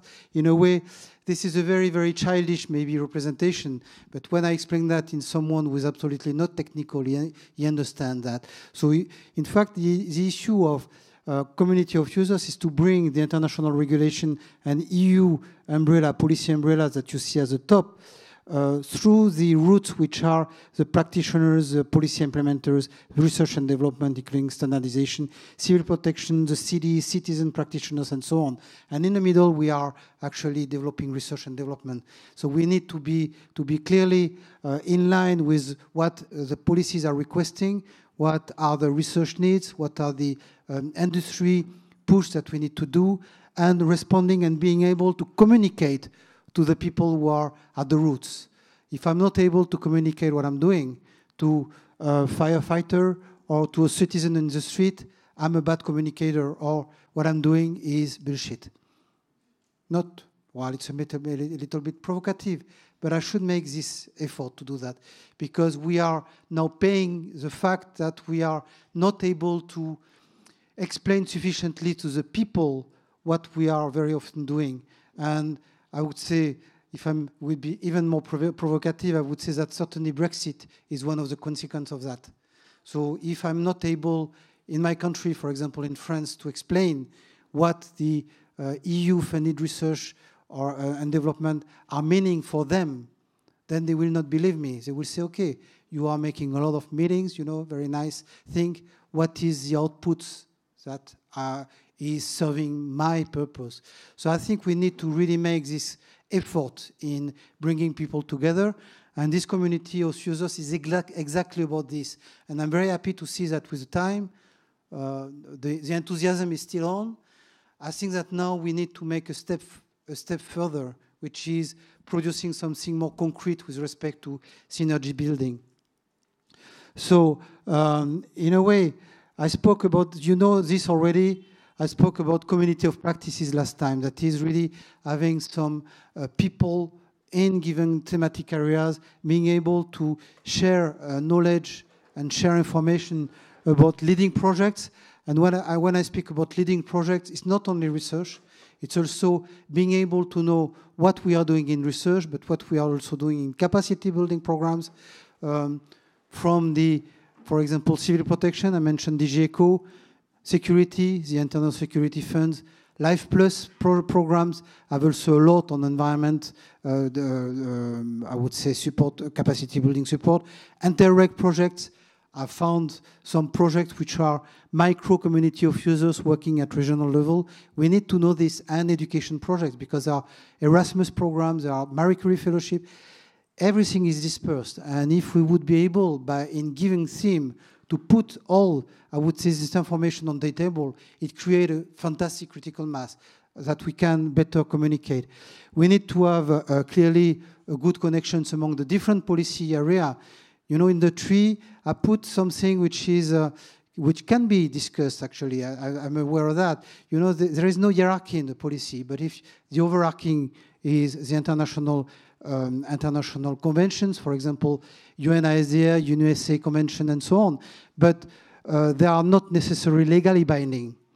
What we are doing in Europe is that we are taking these conventions in our EU laws, and we are implementing, typically Sendai Framework for Action is implemented by the Union Civil Protection Mechanism in 28 countries. So the practical implementation of UN conventions is being done at EU level through the EU regulations.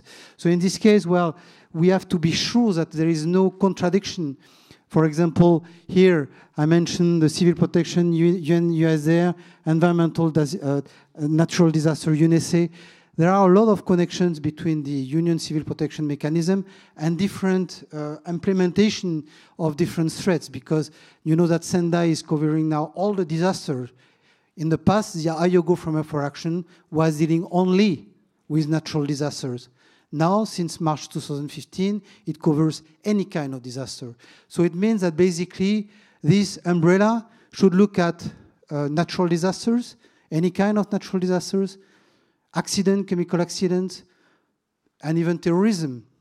So we have a very, very broad view of not only safety, but also security aspects, and a lot of connections to be made regarding the implementation, because the civil protection mechanism cannot be implemented if the parent legislation is not implemented. Chemical accident, Seveso 3. The Seveso 3 has to be implemented. Otherwise, we can say what we want, but it will not happen in the ground. There are a lot of things on coastal zone management, for example, regarding coastal storms. The flood directive, for example, for flood hazards. All this parent legislation are actually linked to this larger umbrella.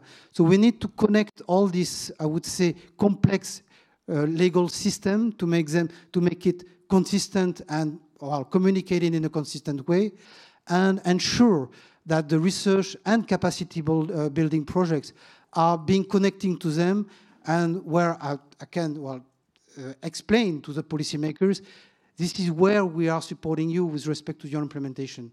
Otherwise, there is a disconnection. We cannot really convince the people that what we are doing is useful to them. And for doing that, you know that I can say that because I'm a former scientist, while I'm still a scientist. I'm also a policymaker, and I'm now actually a kind of facilitator of bringing people together. I like that. I like to do it, and I think it's very good. I do that in my job. I do that in my musical career. You know, it's very, very broad, and it's very, very interesting to put this human dimension. Now, a scientist speaking directly with a policymaker, or sometimes defining a need for industry, or for practitioners, or for standardization. They don't have all the, I would say, jargon maybe, and all the knowledge about this complex system. They think they know. So they will arrive, if I'm a scientist, I will arrive to policymaker, and I will explain with a great enthusiasm the type of scientific achievement that I've done for them. And I forget completely about the policy umbrella.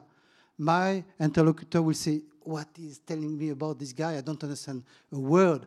And then he will respond, but what did you do for the preparatory work of the Article 5 of my directive? Did you read my directive, by the way? And scientists will say, no. Is it useful to read this policy? So we can very, very quickly, we have this kind of communication problem. we need to change this. And what is very, very sure is that we have all a specific job. We cannot have a universal knowledge. When I'm doing research, I'm focused on research. If I'm a policy maker, I will really focus on my policy, and so on. So we need to have mediators. I'm advocating this since at least 15 years when I was working at DG Environment. We need people who are actually connecting different actors. And this should be a full job, because it's a very important job.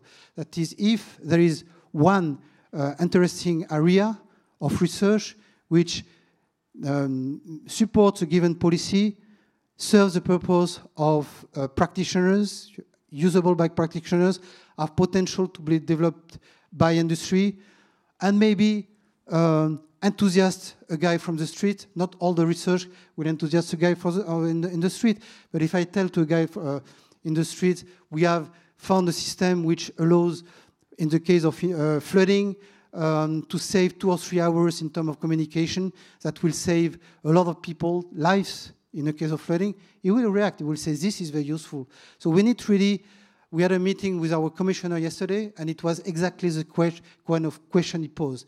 Concretely, what did you do? So politicians will ask that. So we need to have these mediating people in the middle. And I'm trying to find some champions in doing this, because they are not very, either we are in a position where we have moved jobs, which has been my case during 30 years, and we have to fish them. They are very old, wise men or women, obviously. So we have to fish this resource and help us and listen to the wise people. Market dimension and so on. So this is something which we know we have to develop in the future. We need to develop better network of, I would say, practice that covers different actors. And this is linked to the community of users. And I will give you an example of in the area where I'm working, CBRNE area. So we are tackling this issue. We want to reach the users. Very, very broad category of users. Can be policymakers, even the scientific community are users, practitioners, industry, SMEs, and so on. So in a way, I will have to consider the fact that CBRNE is not a community as such. It pretends to be a CBRN community, but it's C, chemical, biological, radiological, nuclear, explosives. I'm an environmental chemist. I've worked a little bit with biologists. I never worked with radiologists and nuclear chemists. And explosives, I don't know anything about this. So I'm belonging a little bit to the C, I'm belonging to the C, a little bit to the B, but not, that's it. But I may know the type of disaster which will be tackled in the chemical field, for example, intentional or non-intentional. There are issues which are related to the B, which is more the pandemic side, outbreaks and so on. There is a standardization which is horizontal. And there are some needs to link with regional and national initiatives. So, and the access to the market, so linked to industry. So this already is certainly very close to the users in being able to explain them practically what we are doing. Technically, we are the experts. We are able to tell to these people what we are doing for them. If we want to link a level up, then this community of users is where what we are trying to develop here. We need to ensure that we have access to a range of information which is linked to EU funding instruments, but you will see that there are also other type of instruments which will actually link to the policy, which is a total mess.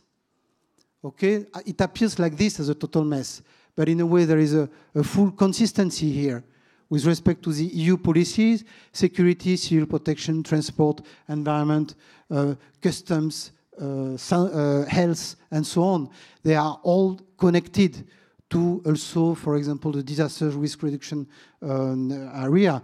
And we need to look at this. We need to look at the intergovernmental agencies. What are they doing? We had a guy from European Defence Agency this morning, Frontex for border security, Europol, and so on. And we have the UN framework. We have a lot of activities going on from the UNISDR, that is disaster risk reduction, Interpol, UNECE, and so on. And we are facing sometimes very, very strange situation. I had a discussion with a lady from UNESA telling me, well, what can we do to have a better coordination with, for example, UNSDR, because the Sendai Framework for Action is now covering the chemical accidents. So if you look at the Convention for Transboundary Chemical Accidents, is now falling under the Sendai Framework for Action. So who does what? And the UN, the Civil Protection Mechanism is linked with the Seveso, which is speaking to UNESA, while the Civil Protection speaks to UNSDR. If we don't speak to each other, it works, obviously, but we need to have this put clearly on the table.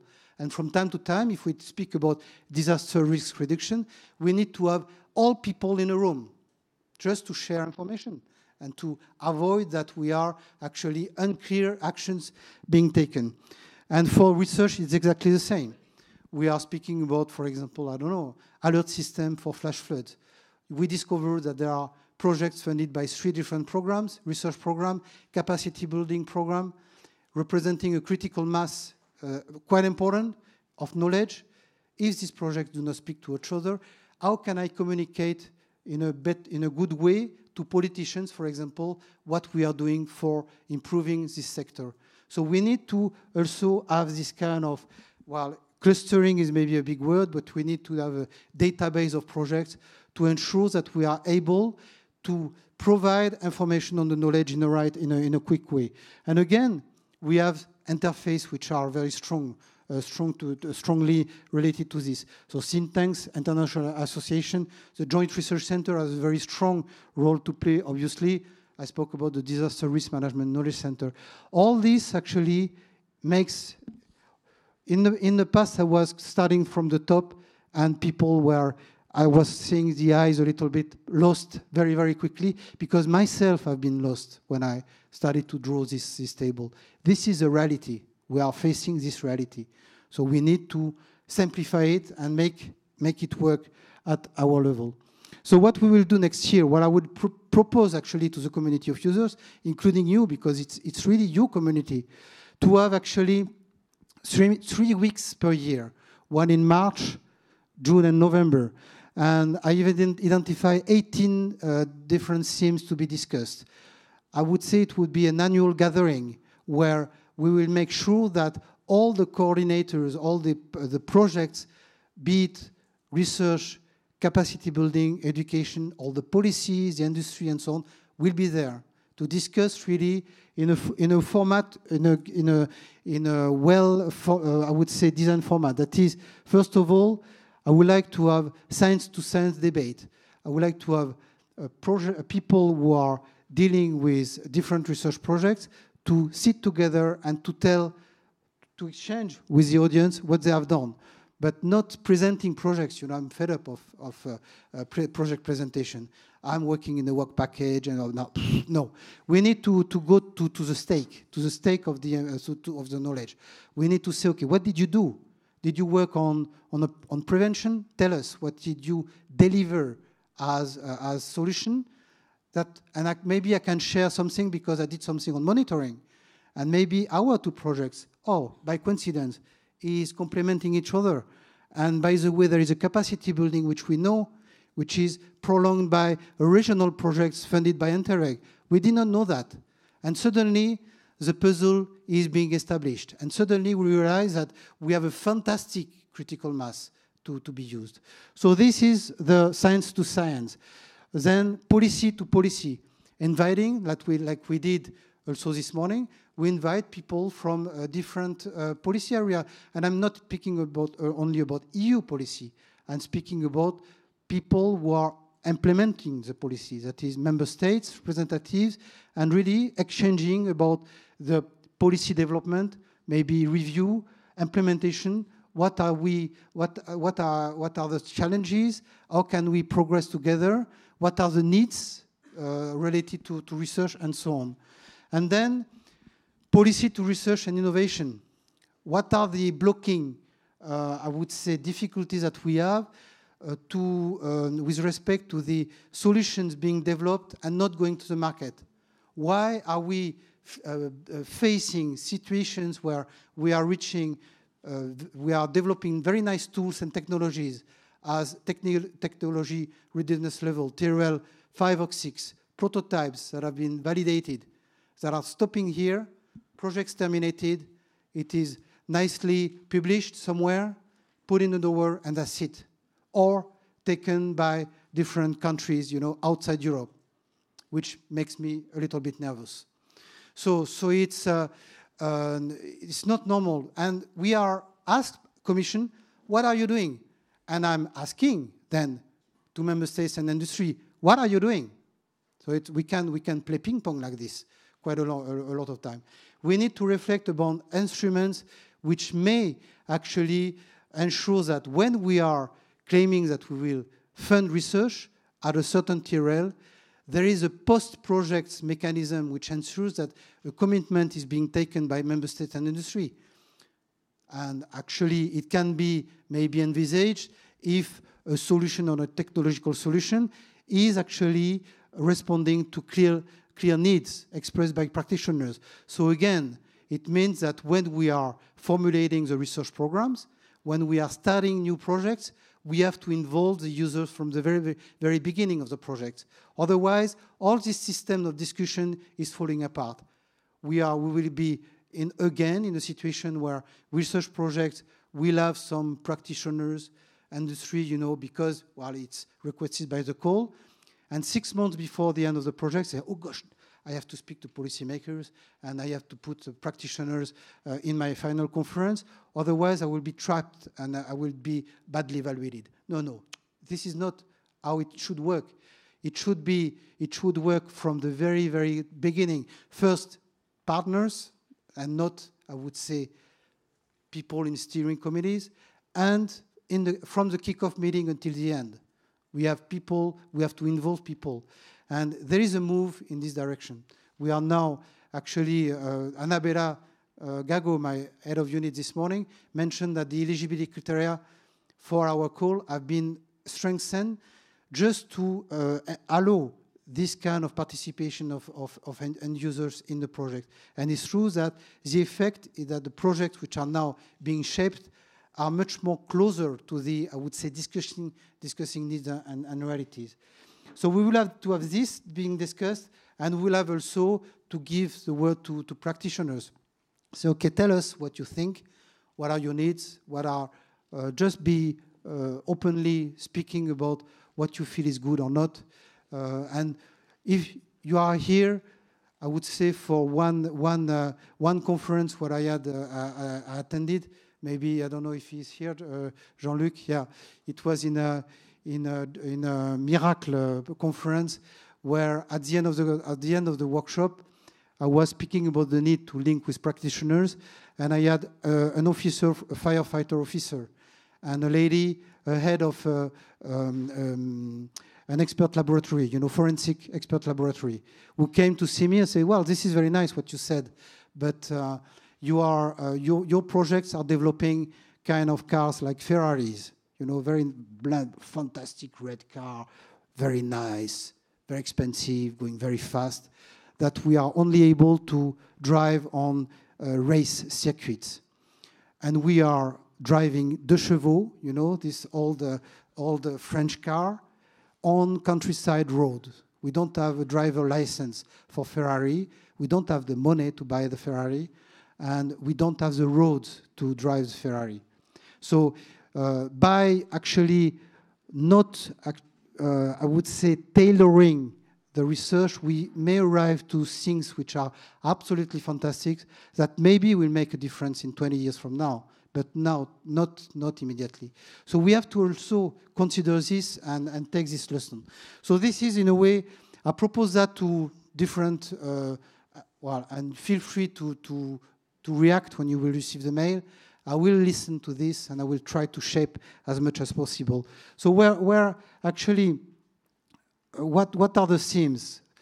First of all, I have already booked the dates. So in March, it's 1 week.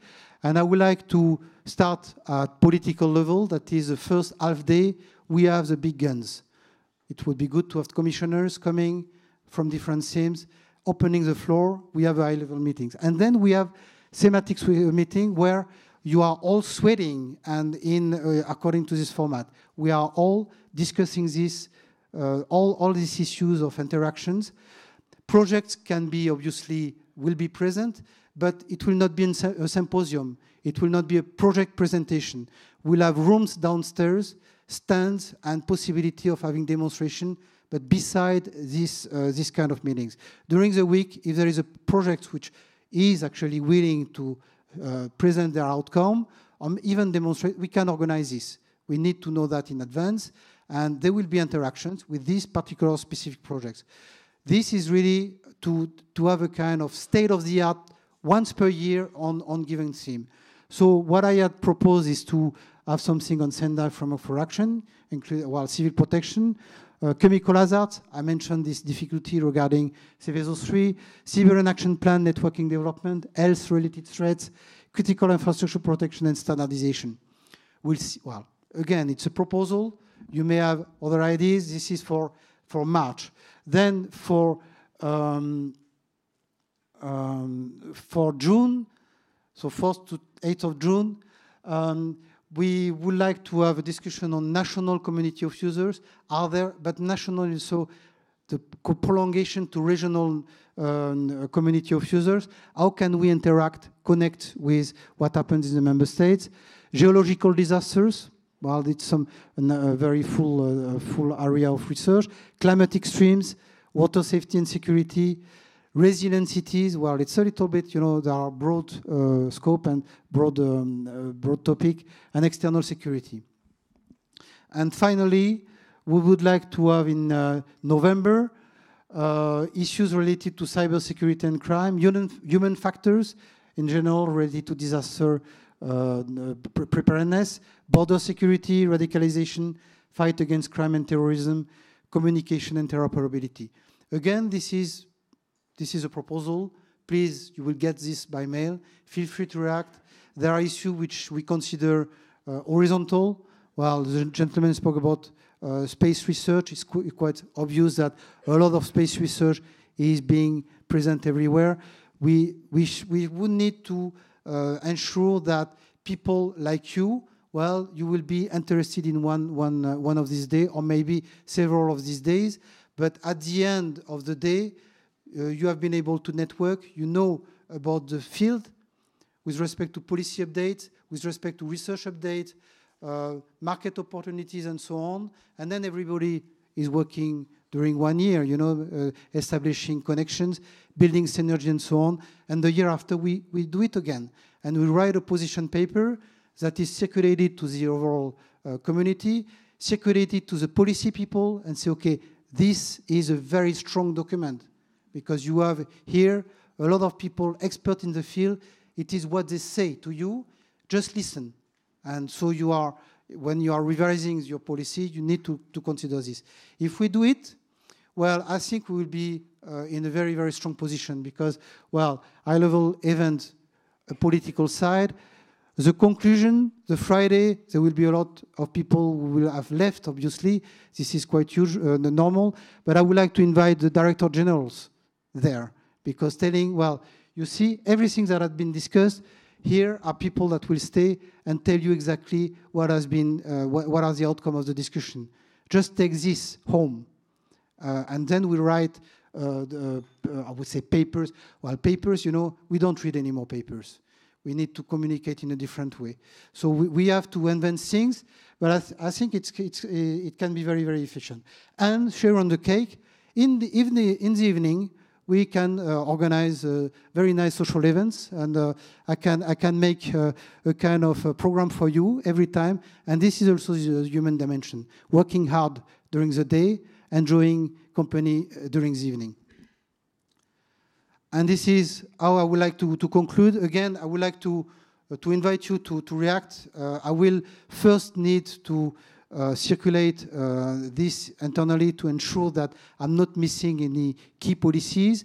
And then, well, you will be invited to comment on that. Maybe there are fields which are not sufficiently clear. Feel free to react. And with this, I would like to thank you very much for coming again to this community of users. Tomorrow and The day after, it will be very, very intensive workshop on resilience. And the next one will be more related to cyber crime, security, and there will be one workshop on health, but I will inform you in advance. Thank you very much for your attention. Thank you. Well, are there some questions? Sorry about this, because maybe you have questions. I forgot a little bit. I've been too quick. No, you are. Yeah, please. Thanks very much I think today's been really interesting and that looks great. And I'm glad to see the communication in there as a theme. But I was having some conversations at lunch and from my own research, which is to do with data integration and so forth, I think there's a lot of technologies that kind of undercut all of these different areas. There's a lot of commonality there, and a lot of the discussions are very siloed about particular aspects. So I personally would like to see a little bit more looking at the commonalities, particularly from a technological point of view. Well, actually, it's a very, very good question, and it's something that I believed would work when I started this initiative 3 years ago. That is, naively, as I was saying to myself, well, if we look at the risk management loop, prevention, preparedness, monitoring, response recovery, and so on, we should be able to find commonalities with respect to the tools and technologies responding operationally to the different phase. And that should cover any type of risk, you know. But in fact, it does not work. Because people, you are speaking about silos, even if people know that they have to better integrate knowledge, approach this multidisciplinary, multi-sector and so on, we are all, I would say, working in our boxes. And maybe the only one who is not really working in the box, because I never liked a box. But any sector, when I was a researcher, I was working in my box. My box was chemical oceanography. And even if I was interested by biology and so on, I was in my box. So if you think that we can just destroy the walls between disciplinary, is very good. I believe in that, but it's too early. Because you need a new paradigm. You need a change of mentality, and a change of mentality will not take place in a few years. It will take maybe 10 years. So if we can show already by respecting the silos in a way, because there are silos which are quite broad, but saying, okay, now what we want to do is to mix the different actors, mix the different sectors, mixing the disciplines. Already it's a very big improvement, because you may have silos per discipline. You know, if I speak about chemical oceanography, you will have guys working on methyl mercury, and they want to speak only about methyl mercury. If you come to speak about pesticides, yeah, it's not my field. Why it's a bloody hell, but we are all working in chemical pollution, you know, in the ocean. So you have this kind of situation, not only in research, but also in the business sector and practitioners. So we need already, if we can succeed to ensure that per theme, there is a willingness to share information that can be, I would say, better integrated in a better knowledge, it's something which is a very, very strong step. Then after, well, let's break all these walls, because indeed, well, we are all being threatened by different risks that we need to integrate. I'll give you the microphone. I tell you one thing. Sorry, I'm disturbing you today, but I'm bringing you news. And what you are doing for the civil society, which we thank you very much. I'm working with the civil society 10 years. It's happening on the upper levels, a different circulation from your approach, which now you are coming here to the civil society, which will give you a lot of new things and factors. On the upper levels, they are diminishing the civil society, even though the Lisbon Treaty is speaking for the participatory democracy. Right now we are discussing, and this mainly the European Economic Committee and Social Committee, they are giving policies and they are diminishing the abilities and the participation of the civil society. This is very dangerous for Europe and for the democracy. But it's exactly the contrary that we are doing now. You know, what you are telling. I don't know I don't know if she's right. You know what you are. But what we are now telling is that we are putting back the human aspect in this all the work, and we are linking back to civil societies. Because you are the security communities, and Not only. Yeah.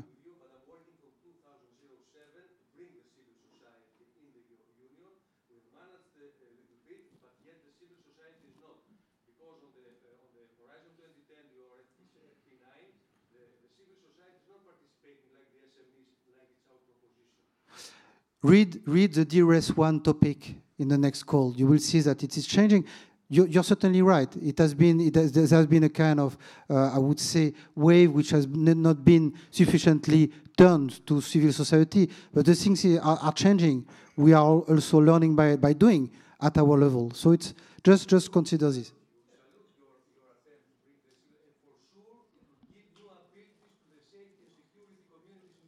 Yeah, well, we don't have any choice in a way.